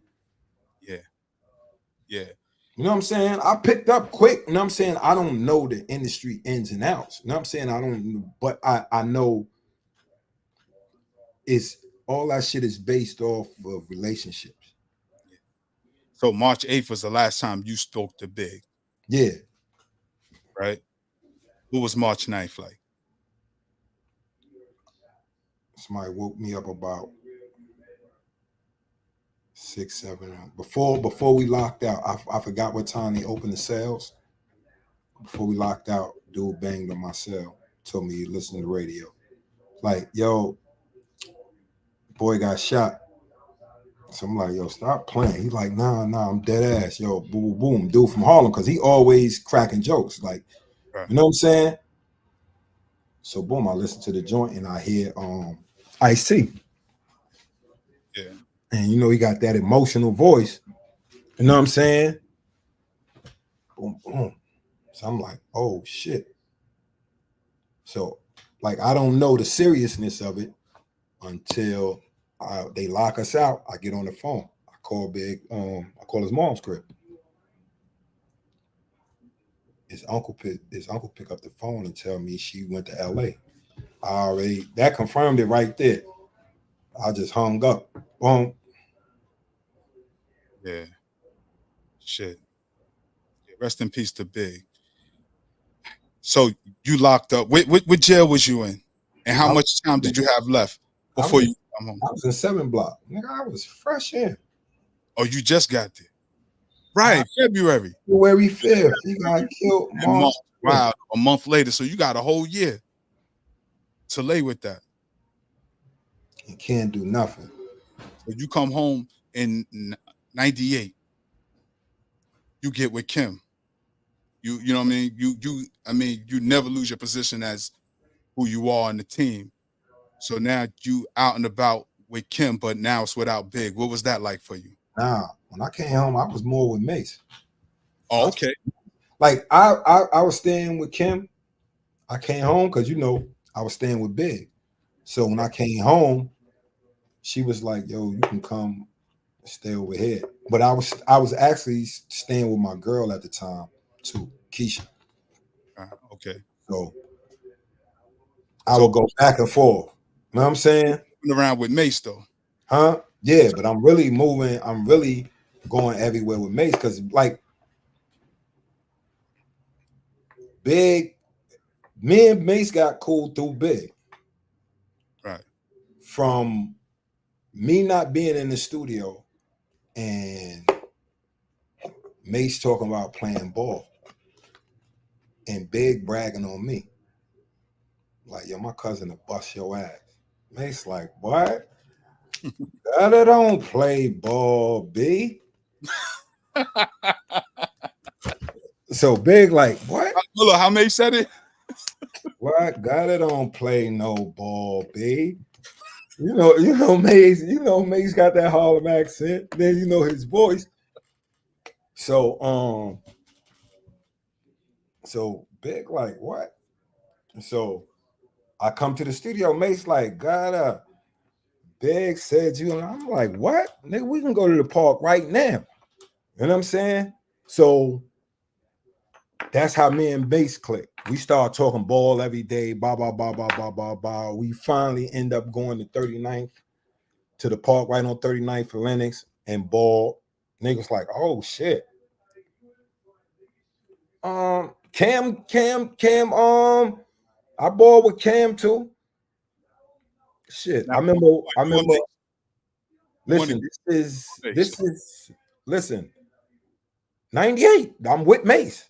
No, I said who won though? Who won the game? They won the game. Look, it was me, C's, rest in peace, 2-5. Oh, y'all did teams. From yeah. Rest in peace, 2-5 and L. Now, Money L?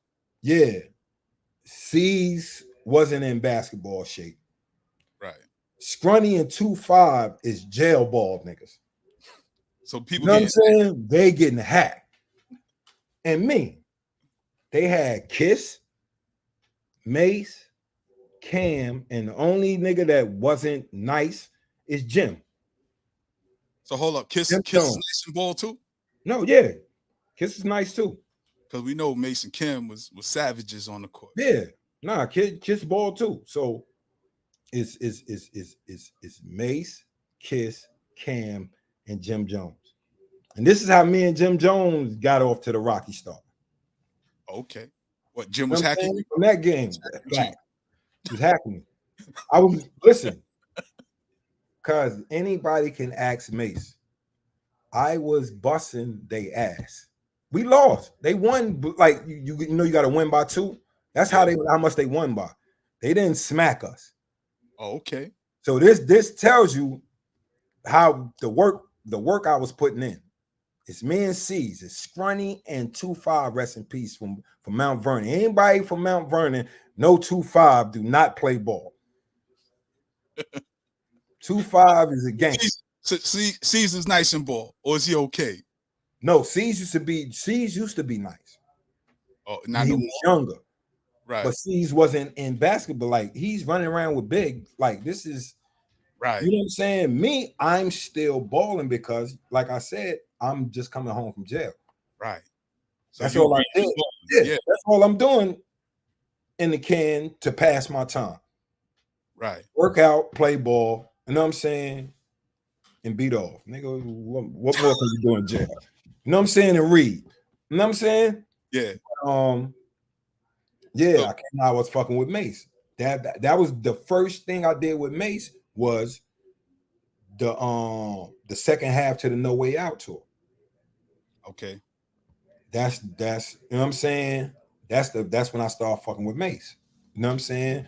Then after that, he was like, Gutta, man, come with me, B. Because you know, Mase, I was with Mase when Mase first got his advance. Okay. When he went and bought a 325, a little hatchback. Was it 325 or 320 hatchback? Bought a little hatchback. Yeah, Gotta come on, B. Boom, we all over the place. You know what I mean? So that was my little man. Like before he was on to Bad Boy, before he blew up, that was my little man. You know what I'm saying? Right. You know what I'm saying? And it was kind of intentional from Big, because Big knew me and him had you know what I'm saying? Like the only shit he had with Big was rapping. Right. You know what I'm saying? Like MCing, but Big wanted him to be, you know what I'm saying? Big, because Big wanted, like, how Big was with Bad Boy. It was like he wanted everybody that came after him to feel comfortable. Right. You know what I'm saying? Mase, the Locks, Rob, like he fucked it, like he wanted to, because he liked it, all of them as lyricists. Yeah. You know what I'm saying? Like Big fucked with all of them as rappers as well. You know what I'm saying? So he just wanted them to be comfortable and all that shit. Because at that time, like, everybody knew Big was the man. Right. You know what I'm saying? And like Styles and Kiss will tell you, like, they signed because of Big. They signed the Bad Boy because of Big. Yeah. You know what I'm saying? So it was, and then they saw the love that Big showed. It was like, because I remember meeting them for the first time. I had a conversation with Un one day. Shout out to Big Un. And he said he signed Kim on the strength of Big. He said when he signed Kim, Big had already passed. But he said he wanted to honor Big's wishes. and that's why he signed Cameron. Because his thing was he was saying he was having an argument with somebody, and he was saying that Dipset, Jim Jones, Kim, all of them are the legacy of Biggie. Somebody tried to say no, Big was dead, and he said, "You don't understand. I signed Kim because Big was gonna sign him, and he passed away before he got the opportunity to sign Kim." Because was saying Big wanted Kim, yeah. So he said he signed Kim. Well, I don't know about their legacy. Their legacy is their legacy. Right. Well, I mean, like from the tradition of he signed from the tree. He's from the tree. He's not the tree. Not like a better word, from the tree, Biggie tree. I hate when people do that. You know what I'm saying? Yeah. It's like, let people have their own props, my nigga. It's like, stop trying to just take like, come on, bro. That's how like that's how I be saying. It's like dudes always putting extras, my nigga. Well, let me ask you something. I say everybody do it, my nigga, and they stop doing that. Like I want to ask you. It was great in his own for you to in order for somebody to try to get him extra like other people props. You don't got to do that, right? You know what I'm saying?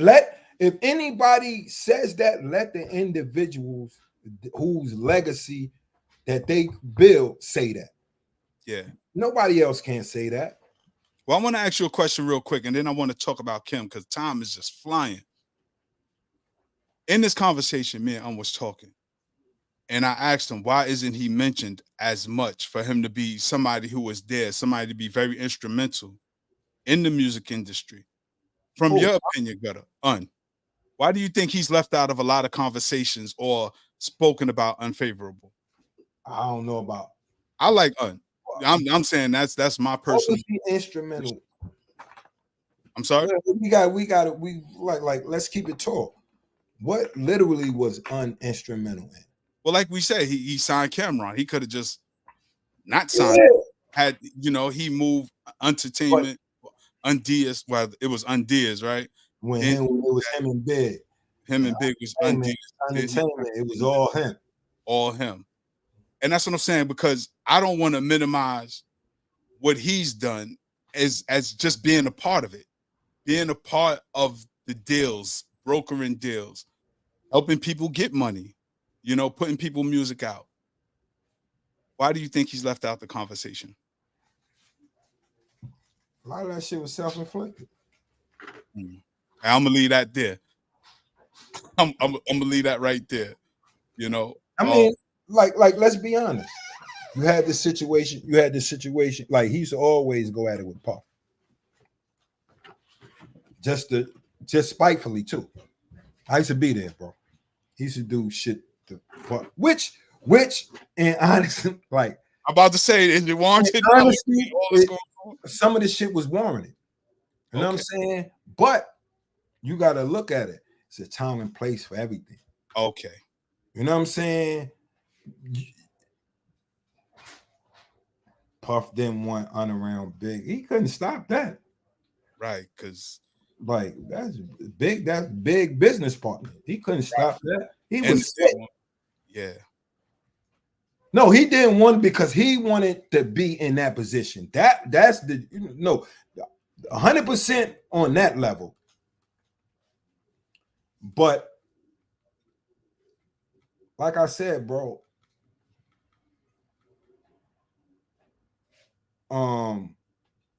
it's a time and place for shit.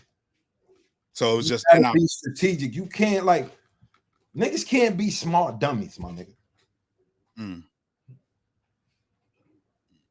All right, so I want to talk that's why all that shit, like, bro, when bro, a lot of shit be common, my nigga. Niggas be in positions because it be common. Be comic justice, my nigga. Shout out to everybody who's dealing with their karma. You know what I'm saying? Like, nigga, I done dealt with my karma. Yeah. That's some real shit though. Years in prison. That's my karma, and missing shit with my family and shit like that. That was my karma, my nigga. Yeah. And that's all the negative shit that I put out there, all that shit hit back home. Right. So you with Mase. Now, How does the transition happen? You go from on tour with Mase to moving with Kim, or was you doing that at the same time? Same time. Okay. You So know what I'm saying? And then like I think she got upset because it's like I'm like, shit, this making me money. My nigga pay me a band every day, buying my weed and taking me shopping. This like he's really doing that really just so I don't be in the hood. right. Making sure you stay This safe. is how I know Mase really fuck with me. Right. You know what I'm saying? Because this nigga, he could have fucked with anybody he wanted to, my nigga. Right. So why would she feel some kind of way that, I mean, that's something that we would have to ask her. Yeah. That's what under the bridge. Because I never asked her, is like, because we had a conversation, she's like, yeah, it's cool that you going, blah, blah, blah. So that just is like, first of all, you even speaking about a nigga in his hustle, right, raised his eyebrows at me. Right. I don't question nobody hustle. Right. You know what I'm saying? Unless you fucking with an enemy. Right. Right. So now you with Kim though. And yeah, because I get locked up again in 98. September 98, I get locked up on another parole violation. Other violation. So when you came home, 99? Yeah, 99. I came home, and when I came home, it's like a couple weeks later, Mase retired. Okay. So now you with Kim. Yeah. And she got some stuff brewing. Y'all going up to Hot 97. What that night was like? Oh, the shit. Well, like when I came home, what's that shit brewing there? When I came home? Nah. When I came home, wasn't nothing. Everything was smooth. Everything was cool. That shit ain't happening until, and then that. All right, put it like this: it probably was brewing, but we ain't know nothing about it. Right. It's girl shit, like it's female shit, and dudes ain't even like. I don't care to know about that. Not on no misogynistic shit. You know what I'm saying? But just women don't take it as far as men. Like women business is their business. Men don't like. In my eyes, it's like, all right, if you telling if you got the balls to tell a female if you conversing or something, because if I'm talking about certain things that I'm gonna do, I'm not gonna discuss it with women. Right. Unless she a part of it. You know what I'm saying? Unless she is like, if she's a warrior and she's with whatever mission I'm going on, that's different. But if she's not, I'm going to separate that. The same way we don't need to be in their affairs when it's dealing with women. Right. And I said as much. You know what I'm saying? During this whole situation. You know what I'm saying? How did you get drawn into it?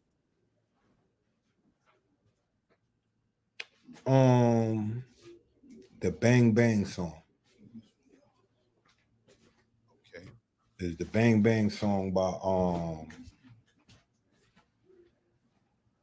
was that CNN? No, it was their song. It was Foxy's song, right? But they were on it. Right. Okay. So what happened is there was an interview after the song was made, and no, Kim fired shots first. Did she? Facts. On that song, I forgot what song it was called, but she fired shots. They was throwing little subliminals. They're throwing shots at each other. Yeah. But like I said, we not caring because this is Female stuff. exactly. This is like ain't nobody thinking about seeing Gavin and doing nothing to Gavin. Nobody thinking about seeing their other brother. You know what I'm saying? That's the Shout out to first thing Gavin and from my mind. go You know what home. I'm saying? Yeah, Yeah, the Mobb Deep song. right. Quiet Storm. Oh, chick suck cock just to get to the top. Yeah. That's the shot. Mm. Well, you know. Yeah, but like you said, it's female things. Yeah, so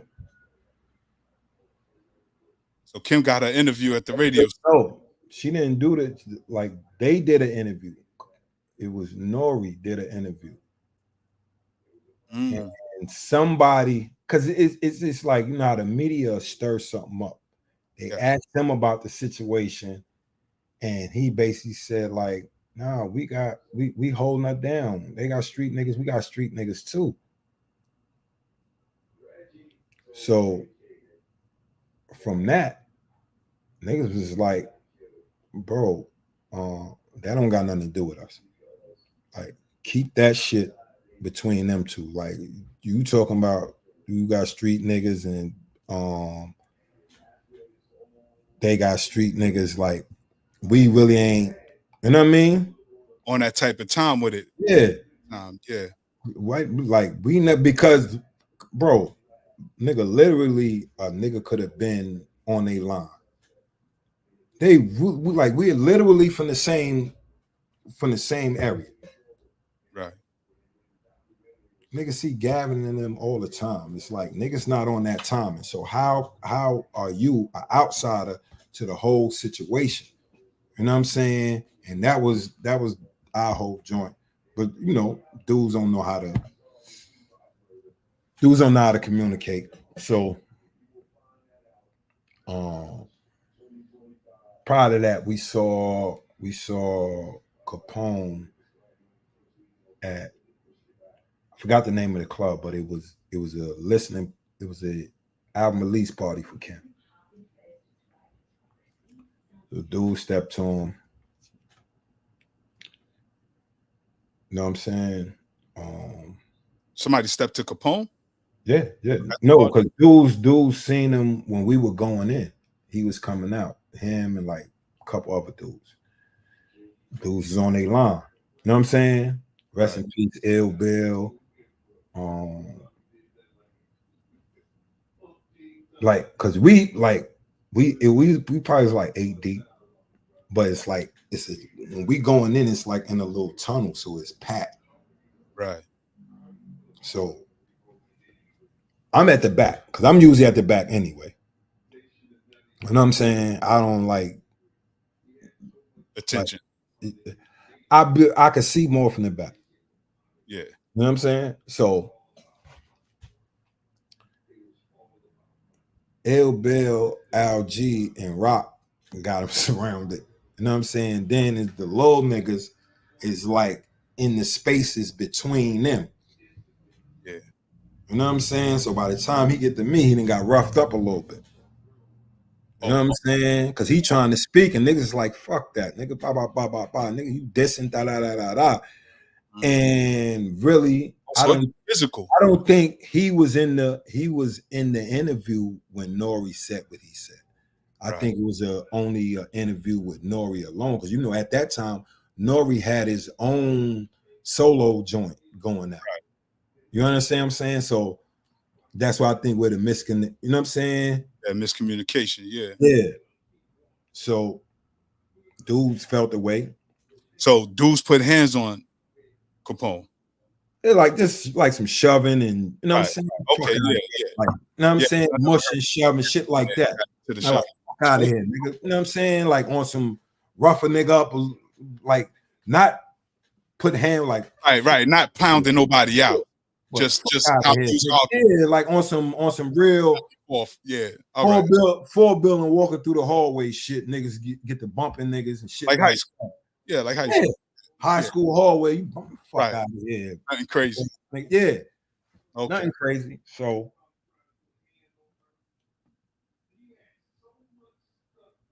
that happens now. That happens. You know And what I'm that's saying? that Kim listening party. Yeah. That's So not the same night as Hot 97. How far was? Because I'm quite sure.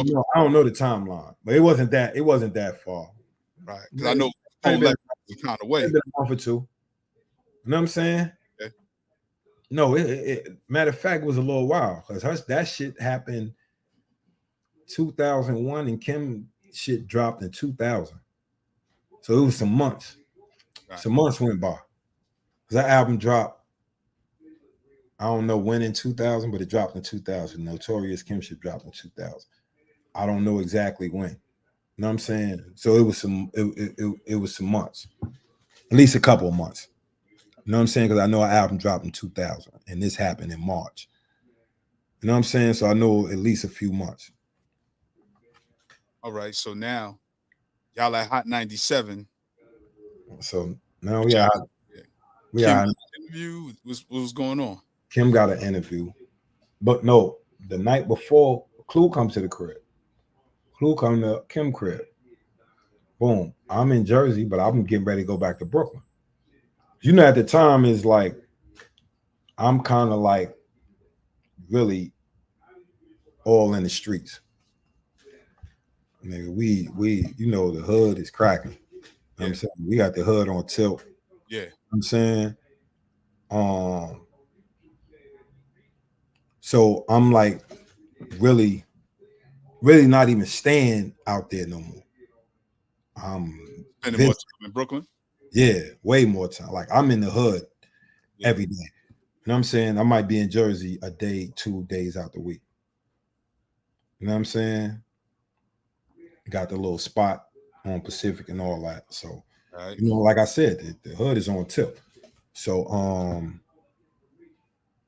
Clue come. And what's crazy is like maybe a month prior, nigga had just copped some new joints. And the Mac was one of the joints. The Mac got the switch. You know what I'm saying? It's like single shot, 3-shot, fully auto. So I'm like, oh, you know what I mean? So Clue like, yeah, woo, woo, woo. He like, yeah, what's the name of them come on after y'all? So I'm like, oh. So he like, yeah, Capone over there. I'm like, oh, all right. I ain't going back to Brooklyn. I'm going to radio station tomorrow. You know what I'm saying? And I was just gonna. I think I was gonna come and meet them. Right at the station. I ain't had no intentions of really fucking around. Right. You know what I'm saying? You was gonna be in Brooklyn in the radio station right there across the bridge. So yeah, you know, I could shoot across the. You know what I'm saying? Right. So, but now when he said that, I'm like, oh, yeah. I'm like, cause like I said, you know, at the time I'm on bullshit, nigga. Yeah. It's like less like I don't want people to, you know, just think that, you know, I was on bullshit. Right. You know what I mean? Like, let's not like I'm not going like, yo, I'm just peaceful. No. At this time, I was on bullshit. We like I told you, the hood was on tilt. Yeah. We got heavy crack, we gang banging, everything. You know what I mean? Yeah. So,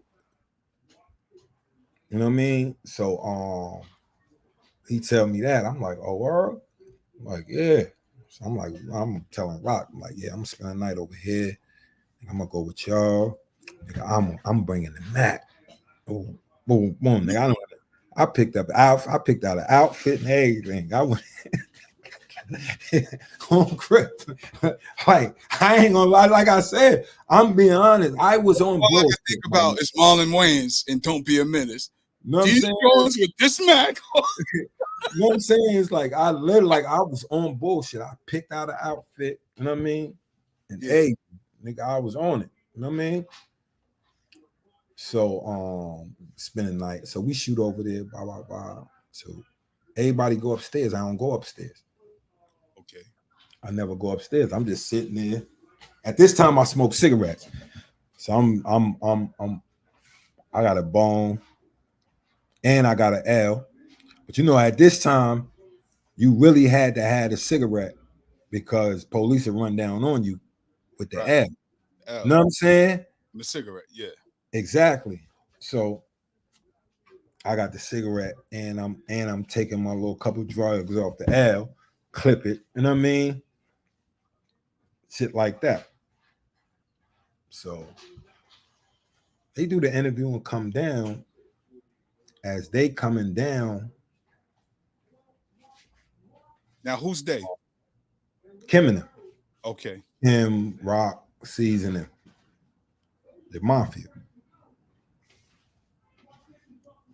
So they coming down from the interview, and it's like 5 or 6 of the murder unit dudes. Well, I don't know all. I don't know all if all of them was for murder unit. You know what I mean? It was a couple dudes that's affiliated with them, and then James Cruz. Right, James Cruz. You know what I'm saying? It was James Cruz. You know what I'm saying? So we see James. So that's why, like, initially, my shit going off, but then I see this nigga, and I'm like, all right, I'm like, they not nobody. Right. You know what I'm saying?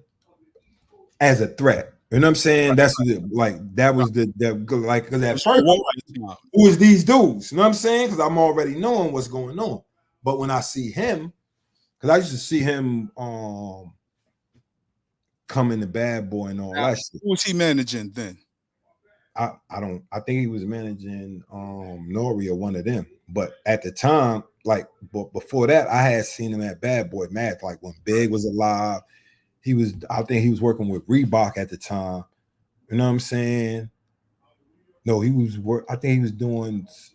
do marketing shit. I don't know exactly what this nigga do because he did a bunch of shit. You know what I'm saying? But I just knew he was in the corporate space. Right. You know what I'm saying? Right. You don't see him as a threat. I didn't see him as a threat. You see what I'm saying? Yeah. Because the dudes is dressed like hood niggas, but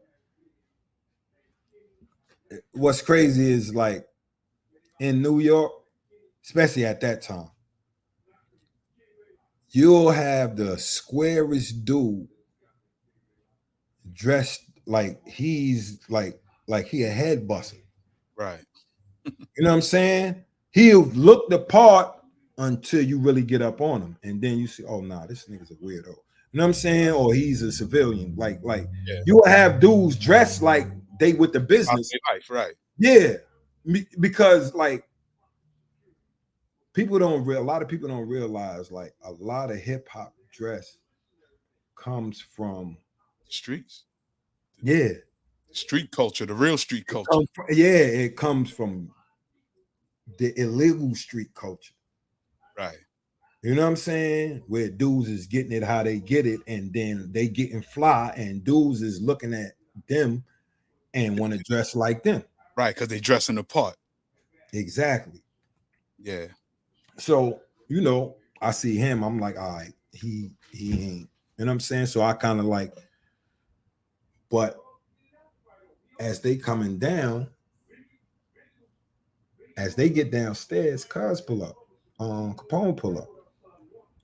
He's with the then I see he actually with them dudes. So I'm just like, oh, all right.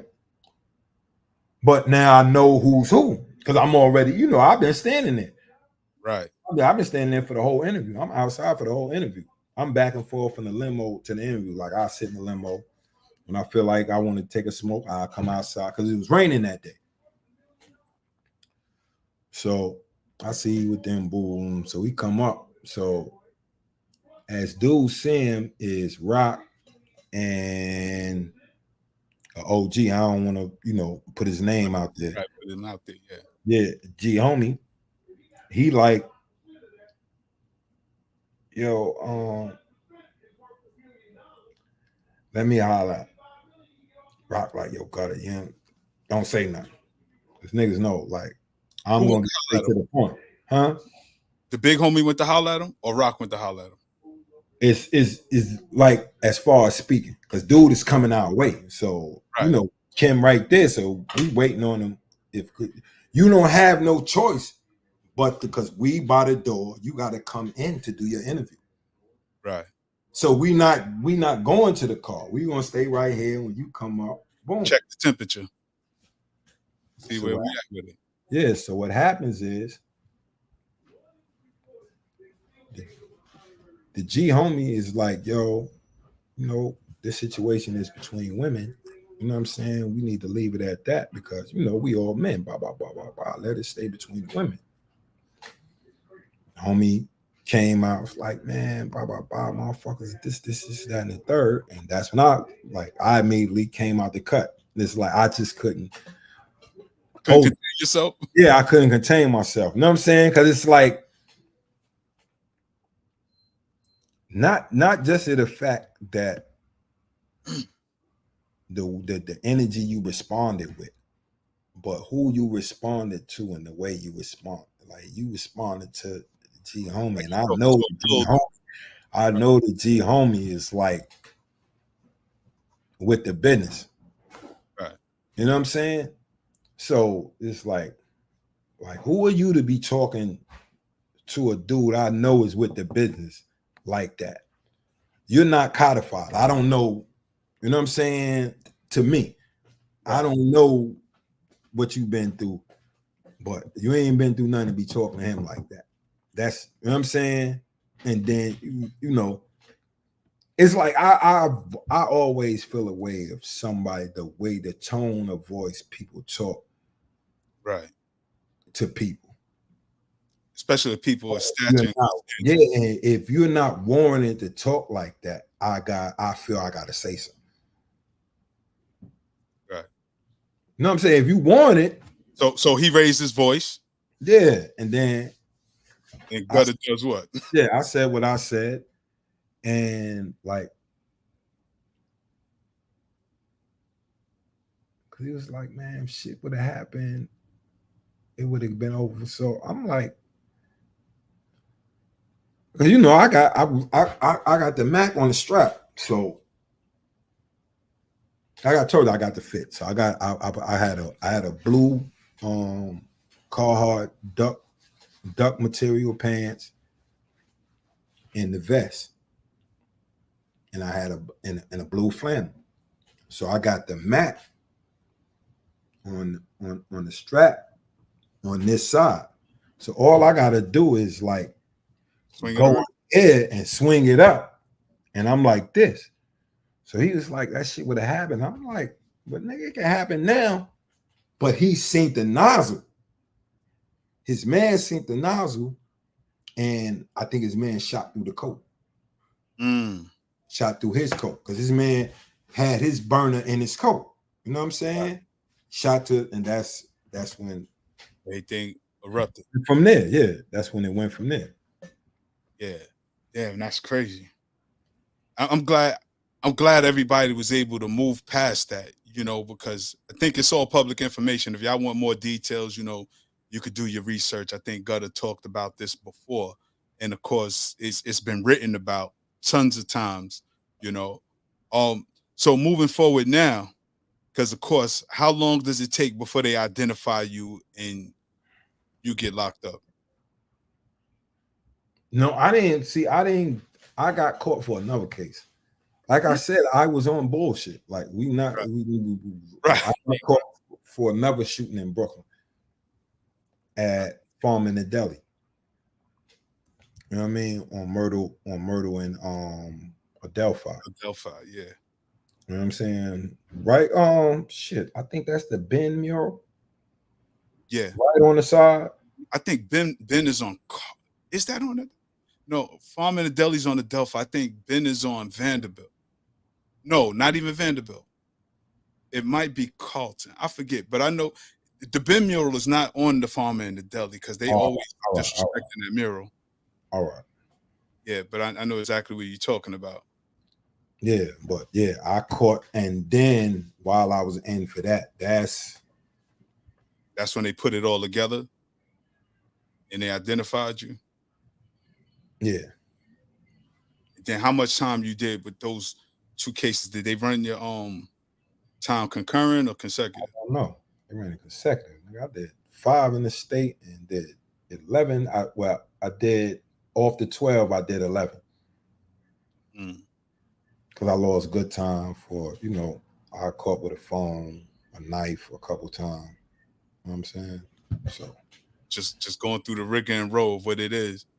yeah, regular bid shit. If you go into a USP, you know what I mean. And 2 things you can have is your paperwork and a knife. Yeah. So now moving forward, now that you home, we doing the podcast. You got a clothing line, the Balagon clothing line. Yeah. Give people a little history of what a Balagon is. All right. In your clothing line. Well, it started from my whole time in. I'm an avid reader, avid studier, avid historian on our culture, wherever we at. You know what I'm saying? From the continent to Europe, to Asia, to the Americas. I just getting into our culture. You know what I'm saying? Yeah. Through all aspects. So, this is my name. My mother gave me the name, so only thing I knew when I was little, it means strong warrior. That was the limit that she told me. So, quite obvious that was the reason I was getting in a bunch of fights. Once you tell me, you got a warrior, yeah, that's it. Stand for warrior.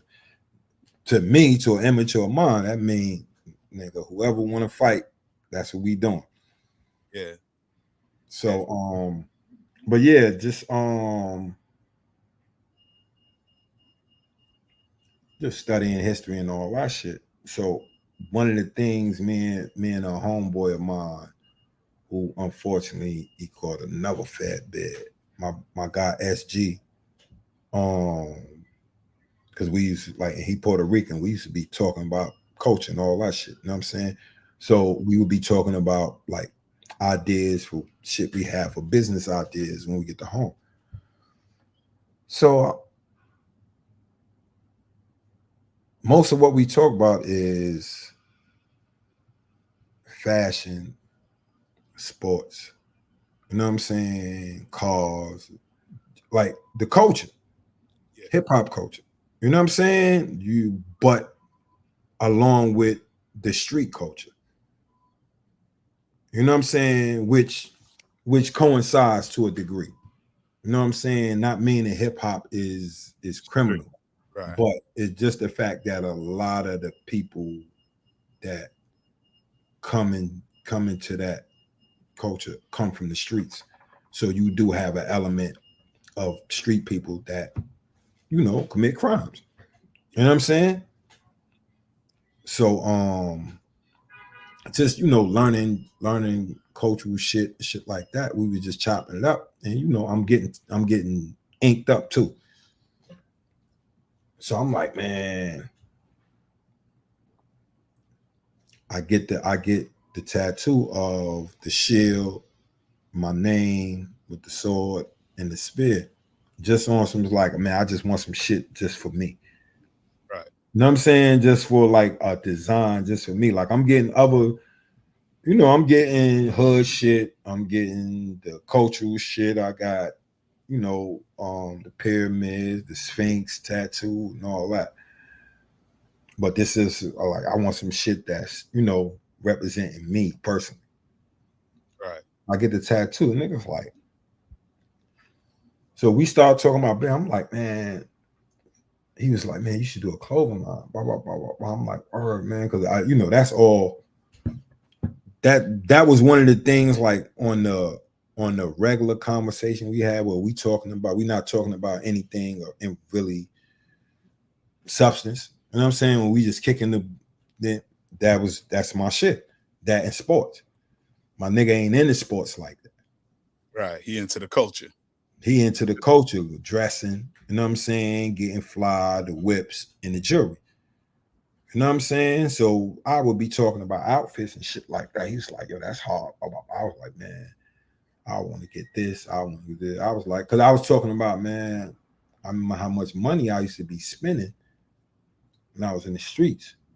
You know what I'm saying? By purple label, black label, and all that shit. That shit costing. You know what I'm saying? Also, you know, even though I was getting assisted by boosters as well. Right. Shout out to them. Yeah, shout out to all I the got my boosters. purple labels. Now, Ain't gonna hold you. why? So, but you know, so we talking about that after you get to, he was like, yo, bro, there go your logo right there. So I'm like, he was like, nigga, a warrior. It's like, nigga, that's just something that it'll be like. He gave to me the concept is like, man, you can make it like Nike in the hood. Yeah. You know what I'm saying? Because people don't like look up Nike. Yeah. No, the origins. Yeah. From Europe. It's means victory.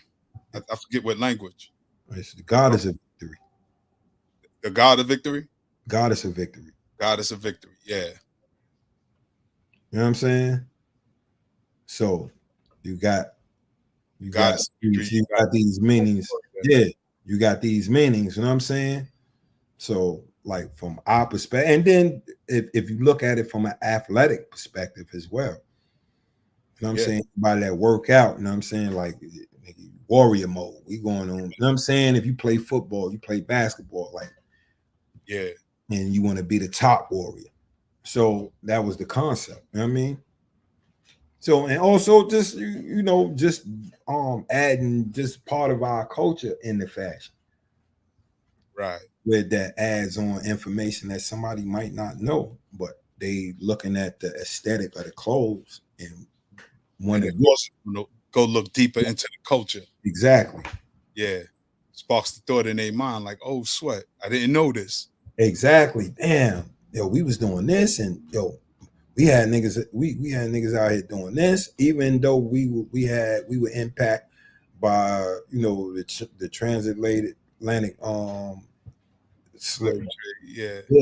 Even though we had motherfuckers still fighting and whooping ass. And still fighting to this day. Yeah, and you know what I'm saying, and that doesn't exclude the modern warriors we had as well. Right. You know what I'm saying? Let me ask you, Gutta, before we get out of here. The whole Puff situation, what's your thoughts?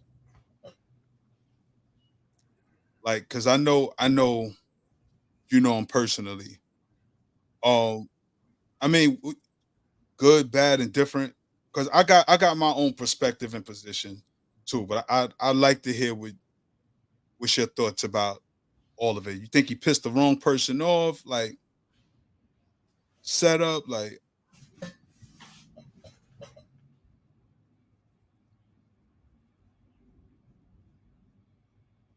definitely is that, but you doing wild shit, my nigga. Like I ain't like this. I say, in my experience, I've never seen none of that wild shit. Right. But you gotta understand, you gotta think at it from a context. Is if a dude wanna keep that quiet, he's never gonna allow people such as myself and our ilk to be in that, to be around it, because we're gonna expose it. Right. You know what I'm saying? Yeah. Like if Maz is in the nigga with a bunch of dildos is actually my nigga. just think about it. And he's like, what you got going on? Exactly. It's like, yo, you're wilding, my nigga. Son, 1,000 bottles? The fuck is you filling up a pool? You going swimming in this? Yeah. That's what I'm saying. Is like all the wild shit is like, then like I said, bro, the setup be real because they always seem that they find a sacrificial lamb from our community. Always. Not saying that it ain't happened. Yeah. And it shouldn't be held accountable. Right. But also those people, because niggas think like he's the only billionaire. Right. Bro, you got to realize you had a nigga that was 80-something years old, had young bitches in his crib his whole career. And they ain't said nothing. You have to. Taking them around the world. Everywhere. And you know what, Gutta, is fun. That's my position. It's like, yo. It's weird. Like I don't respect no weird shit. Don't get it wrong. Don't get it twisted. Like any of that weird shit, like I'm definitely off that. But accountability got to be held in all communities. Yeah. Don't say it. Don't. It seem like it's Bill Cosby, then this nigga, R. Kelly, and whoever else they want to say. Yeah. You know what always gets me though? It's like they always talk about the black man's promiscuity, which fits in their narrative of us always. That was their justification for castration during them lynching us. But I find it odd that in a society where they're promoting free culture now, they're promoting it to children, everything. But now when a man who's of legal age does this, they have a problem with it. I feel bad for his family and anybody who's a real victim. Anybody who's a real victim, because some people were willing participants, especially if you're going to get people that are professionals in this field. They said he went to an agency and hired these workers to come here. It's just the fact that, and like I want to just like this nigga Vlad, and he told niggas, he's like, yo, you know, if you fly a sex worker across state lines, nigga, that's trafficking. Yeah, and who knew that? That's what I'm saying. So, ladies, stop looking for vacations. Stop looking to get flued out because they done messed it up for everybody now. Yeah. No more Cancun trips. No more Miami. All that is a wrap. We going to your mama crib. You coming? We not crossing the state. Though. And the crazy part is, bro, females, women and dudes still get on these apps and still be talking about shit like that. Goofy as fuck. And then talk about the same situation as like niggas is nasty. Yeah. Who Hefner didn't drug his women know? Shit, how we know? Word. Word. How do we know? I never been to a Playboy mansion or a party. You know? And again, you gotta, last I checked, and this is probably if like you supply motherfucker, you gotta remember. Harvey Weinstein is in a hospital. 60s, 70s, and 80s. 60s was the pills. 70s, 80s was the cocaine. Word. So you think that nigga wasn't getting none of them bitches, no pills and no yay? Is you serious, guys? You cannot be serious if you think you wasn't getting that yay, getting that sugar booger and them pills. He was getting that sugar booger. Word. Our sister Farnessa said, do you think that Vlad is the Fed? Is the Fed? Or a Fed? I think people just need to stop. He's just a vulture. Yeah. Yeah. Listen, this is the thing is,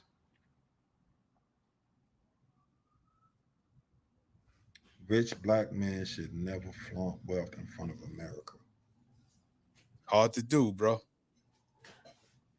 But I don't want to break your thought. I'm up there, like, for real. See, I'm of a entirely different mind. Is like, all right, I could never see myself as a billionaire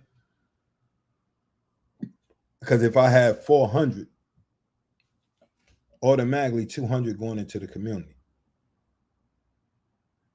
Right. Be a philanthropist. No, I'm not going to be a philanthropist. No, I'm saying like giving your bread to the community. No, I'm not going to be giving shit. I said what I'm you going gonna to be investing my money. Oh, in the okay, community. okay, I'm not going to okay. be giving niggas shit. No, I'm not one of them dumb niggas.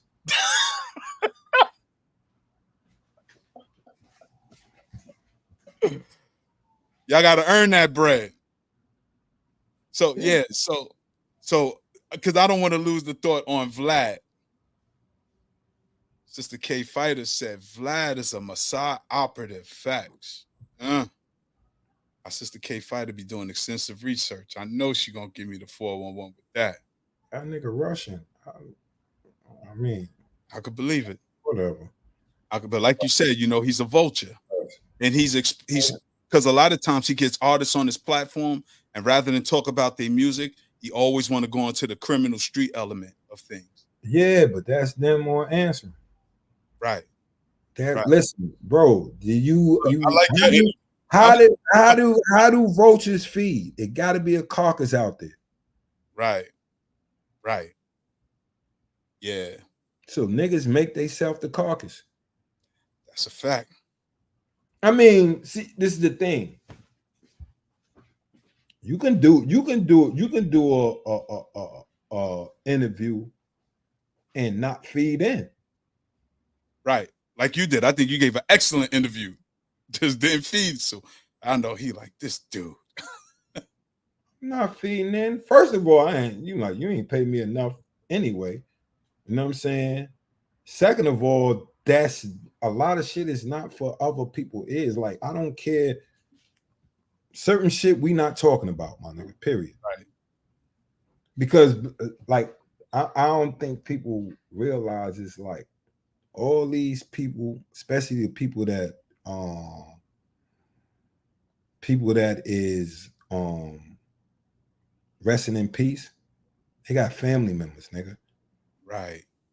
So like people have like, I have respect for the deceased.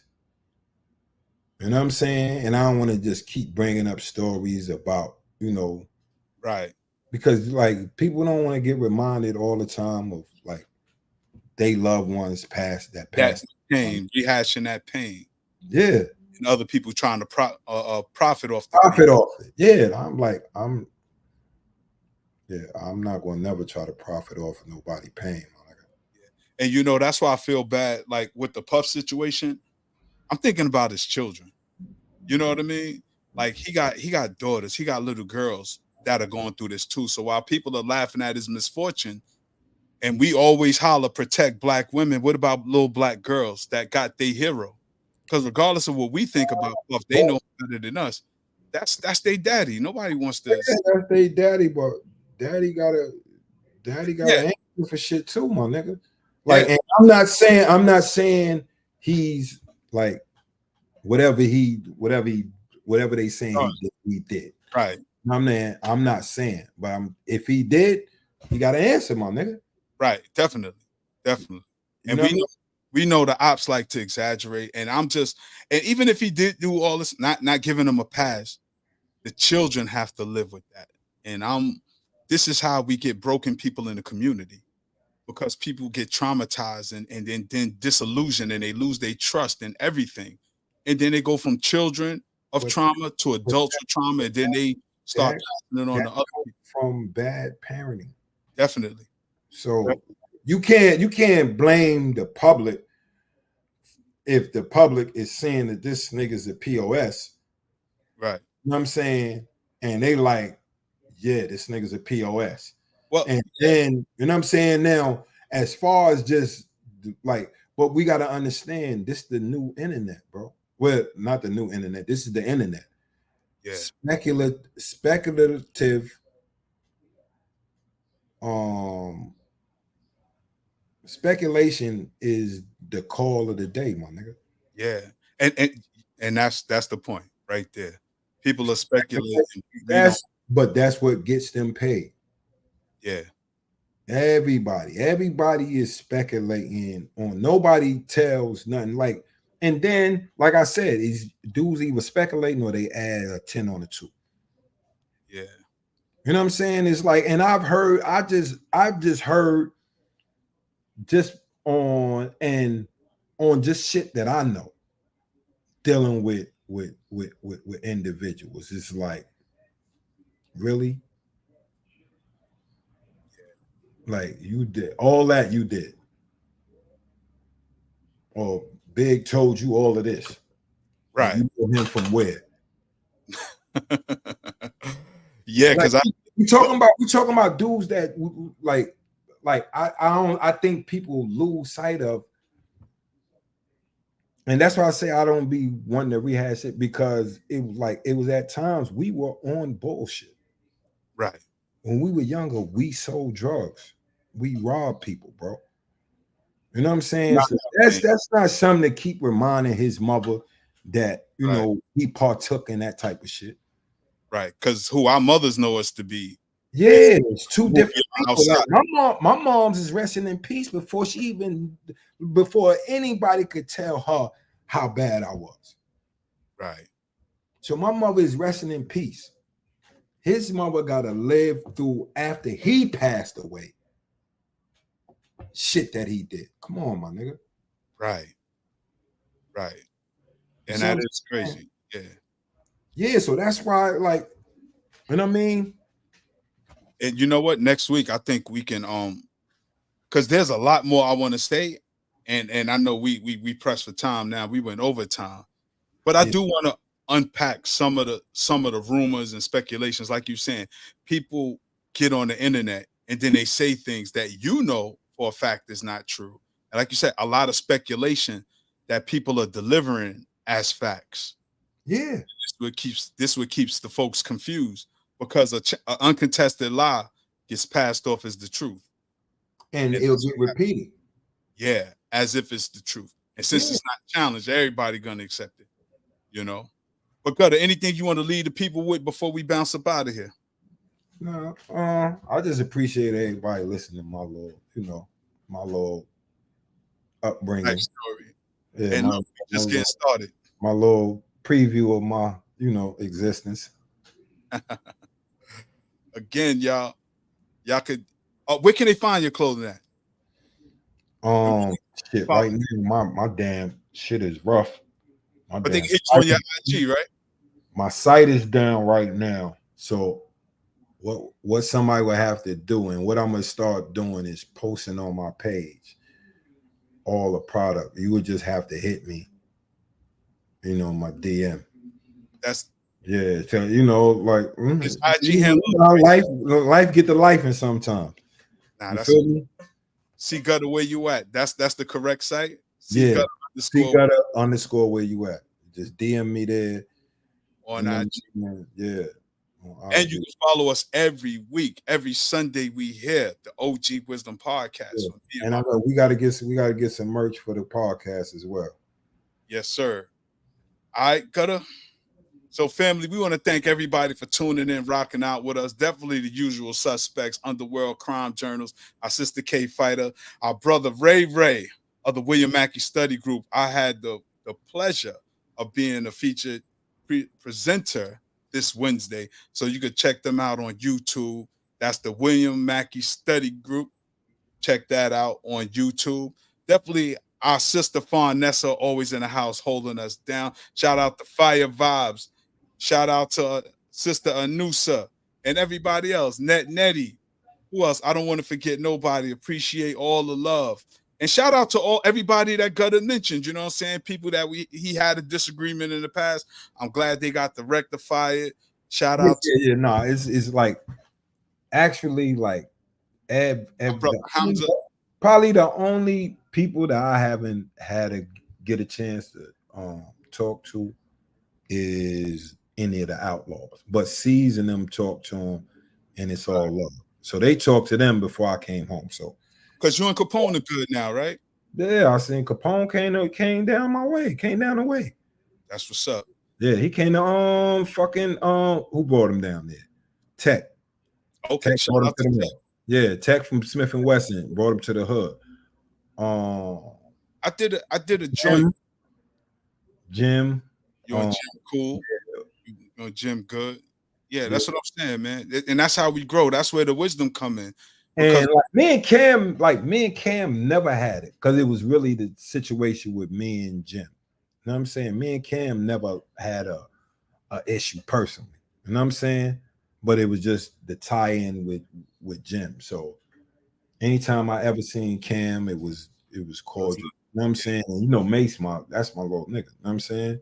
So yeah. I'm glad to see that them two really click back, because that was my whole initial thing with they little issue with me and Jim. It was like, yo, bro, let them two resolve they shit between, because they know each other longer than me and you, than everybody. So you know what I mean? Let them two, you know what I'm saying, mesh they shit up. Yeah, and I like what they doing. Shout out to them. That's their lane. They shit is dope. They funny with that shit. Yeah, yeah. And that's what we want people to know. Just because you had little conflicts in the past don't mean it can't be resolved. Because of course, you know, Foxy and Gav, those my folks before the music. You know what I'm saying? Like, those my folks from Dean Street Park before the music. You know, I didn't know Anton like that. I met Anton later in life, but I knew them 87, 88 is when I met. Yeah, you know me, I'm basically antisocial, so right. I didn't really know nobody who I didn't know. Like, and you said something real quick, and I want people to go check out the interview I did with Buckshot. He talked about his correspondence with Pac, and you know how Pac was saying it's not that serious, you know, because he was cool with Big and Pac, and he said he even tried to mediate it, you know, and it wasn't as bad as the media was making it seem, you know, because still, bro. If I'm just gonna give you from my perspective, right? It was a marketing ploy from Pac, right? Like I said, when I saw the shit from the Soul Training Wars, that was like, bro, because you know how you can see if it's serious or not. Yeah. And he got a smirk the whole time. He's saying all that. Nigga, you on the West, like, to me. Right. I don't know how he felt for real. You know what I'm saying? But to me, it was like, oh, you putting on. Yeah. Because like I really was tight with him really up until that moment. Because Big was telling me before, it's like, man, you gotta remember that nigga's an actor. And I'm like, man, blah, blah, blah. And then when he did that joint, because like out of everybody, Big knew him more than us. You know what I'm saying? We can't, and I'm saying Big had conversations with that nigga. They built. Nobody else can speak on their relationship but Big and Pop. You know what I'm saying? So that's another. It's like all these people try to speak of, like, you don't know their relationship, my nigga. Nobody does. It's like nobody can speak on my relationship with Big. I can't speak on Big relationship with C's, with Cheek, with Money L, with Rock, because that's their relationship. You understand what I'm saying? I can only speak on my relationship with Big. I know the relationship me and Big had was like how we could talk. I could tell like Big is the only one out of my whole crew, rest in peace, except for that ever met my mother, my nigga. Literally. Right. That ever been in my house with my mother in my house on 118 St. James Place. Only him and Oli. Nobody beyond that even know my apartment from 118 St. James Place. You understand what I'm saying? That's what I'm saying. It's levels. Right, it's deeper. Yeah. You know what I'm saying? Like people, and this is people that are my little brothers and shit like that. You know me to an extent. You know what I'm saying? You know me to an extent, my nigga. Yeah. You know what I'm saying? None, like, people can't, like, you can't say you because you don't even know my mother. Never been around my mother. Which is powerful. You know what I'm saying? This is what I'm saying. Like, it's a difference from knowing somebody for me. You know what I'm saying? Because if I interacted with your mother, your family, then I could say I know you. Because they gonna tell me about shit about you that you might not tell me. Right. Embarrassing stories. Like, when he was 6 years old, Yeah. you this, that, and you like, a word? Yeah. That's like when his mom showed me the picture when he had the Jerry curls. I was like, oh, you had the JC, my nigga? Oh, it was rack all day. Yeah. You see what I'm saying? Yeah. Because I wasn't in New York when Big was 10 and 11 and had a Jerry curl. Right. I was in Mississippi. But his mom's imparted this information on me because he's the only child.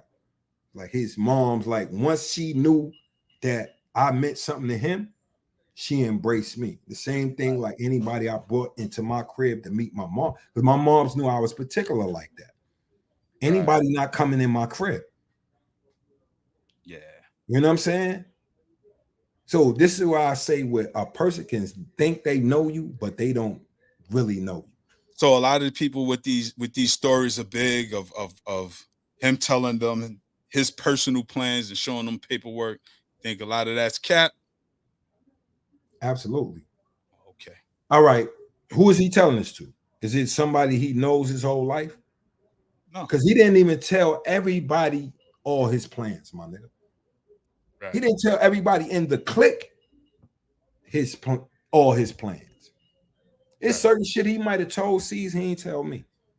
Shit he told me, he wouldn't tell C's and Rock. Shit he tell Rock, he wouldn't tell me and C's.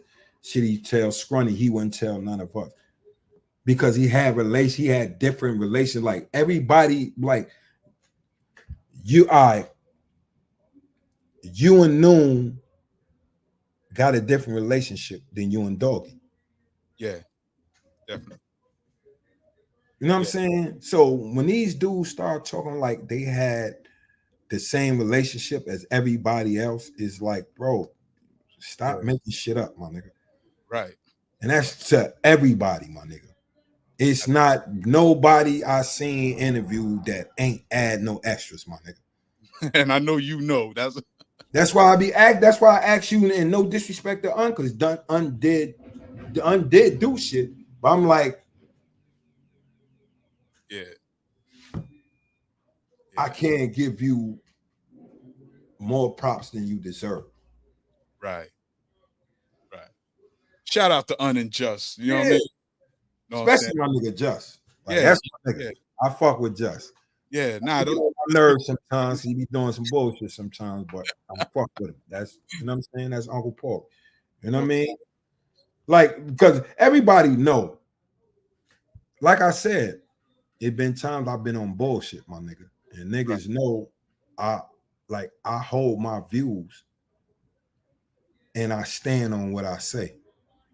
So I get into disagreements and we might not talk for a while because I'm standing on what I stand on.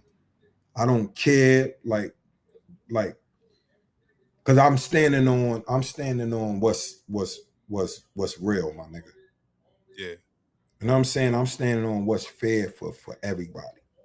You know what I'm saying? Like, when I get in disagreements with any of my loved ones that we might not speak, that's because I'm standing on is like, yo, all of us is, you know what I'm saying? But everybody gotta acknowledge they fuck ups. Yeah. In the larger scheme of things, if we talking about all us building as a unit. Right. You know what I'm saying? Nigga, I did, I have ways, you know what I'm saying, that can be off-putting. We all do. Yeah. I'm genuine. You know what I'm saying? Yeah. You already know. Motherfuckers know. Man, you tell that nigga he gonna tweak or da. If I'm not feeling, you know what I'm saying? If I ain't feeling how I did it with Big. Right. Like, it done been times me and Big ain't speak 3 weeks, a month, my nigga. But we still do everything together. We in a disagreement on this subject, and I'm standing on it, my nigga. And like we it come to a point. All right, we're gonna agree to disagree. I still love you. You my man, but that was some bullshit. I ain't felt. And I don't agree with it. Yeah. And it might be the same way with him. Right. You know what I'm saying? So that's my thing. You know what I'm saying? And people always is trying to, like you said, add on and embellish it. Yeah, add on and embellish it, my nigga. That would be like me telling you I had birds. Right. Yeah. Now we might have caught a nigga for a joint. Right. But I wasn't that nigga. I keeps it real, my nigga. Yeah. I'm not sitting here and telling a nigga I was supplying the whole East Coast. Like that's where these dudes be going at with it, my nigga. Right. I was getting $2. You know what I'm saying? I was getting $2. I stayed fly. And I stuck to me, to what I do. You know what I'm saying? You know what I'm saying? I stuck to what I do. I didn't try to be tougher than, you know what I'm saying? Because like I said, I'm a jokester, my nigga. Yeah. I never was that nigga that tried to, if I'm not familiar with somebody, I'm not gonna open up. That was my thing. You understand what I'm saying? So it's not me being tough. It's just that I don't know you for me to open up, because I don't want no lines to get crossed. Either way, you might be cool. On bullshit. Exactly. Because you got it twisted.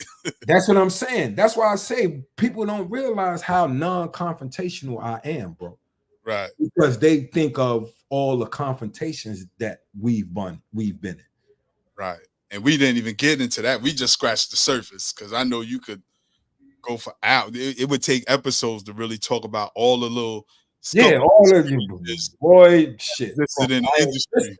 Just shit. I ain't even talking about the industry. Just 88, man. Yeah, right. yeah. Me and Dogie always talk about 88. We stay out them people's sight, out they reach, leave them folks alone. No, I ain't talking about the 88 precinct. I'm just talking about the year 1988. Oh, the year 88. Yeah. But yeah, you know what, Gutta? That's a totally different time. It's a time people wouldn't believe was like it was. Yeah, that's what I'm saying. Is like, bro, and people talk about how out of control the young dudes is. It's like they don't realize. Nah, 88 was different. Nigga, there was no cameras. He was out of control. Yeah. You got to remember, that's even before 88, that's the era of steaming. And if everybody in Brooklyn know what steaming is, running in the store and just snatching shit. Yeah, that was just the MO. Deep. Yeah, we deep. We're gonna go in this store and we're gonna snatch this one.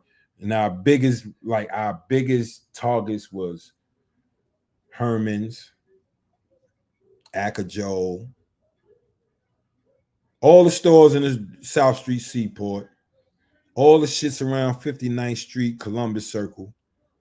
Yeah, like that. Yeah, I was fully involved in Macy's and Bloomingdale's. Bloomingdale's with the homies. Yeah, Macy's, Bloomies. Downtown. Yeah, because the front, you can hit the like, you got to remember back then, bottom floor on the first floor of Macy's, the low section was right there. Same thing with Bloomies. Yeah. As soon as you come in. Yeah, as soon as you come in, the low section was like the low, and the Izar section was right there. So that was part of our regular gear. So yeah, of course, that's, you know what I'm saying. So Gutta, let's wind this up, man. We definitely got to come back. We be back next Sunday, but I do want to do something in the near future about some of the things we talked about tonight. You know what I'm saying? Because we can go on. You know what I'm saying? Again, shout out to everybody who tuned in. Shout out to my brother, Knowledge Born Allah and Do the Knowledge Radio. He's one of the hardest working dudes in this podcast and broadcasting space. Definitely shout out my brother Hamza. I got to give Hamza a shout out. Our sister Aminatu. You know, she just recently became a black belt. So congratulations to that sister. Oh, whooping ass, huh? Yeah. Well, you know, we rock with the warriors over here. Our sisters be warriors. And shout out to G Duck Quinn. I'm getting old. I might need some security. All right. I need a black belt. I need a black belt. Walk me around, keep me safe. So, family, we want to thank y'all for tuning in and rocking out with us. Remember, we be back next Sunday. Do us a favor, like, subscribe, and share. And let everybody you know what we do. That's a when fact. we do it. Check us out. Holla, man. We here. Peace.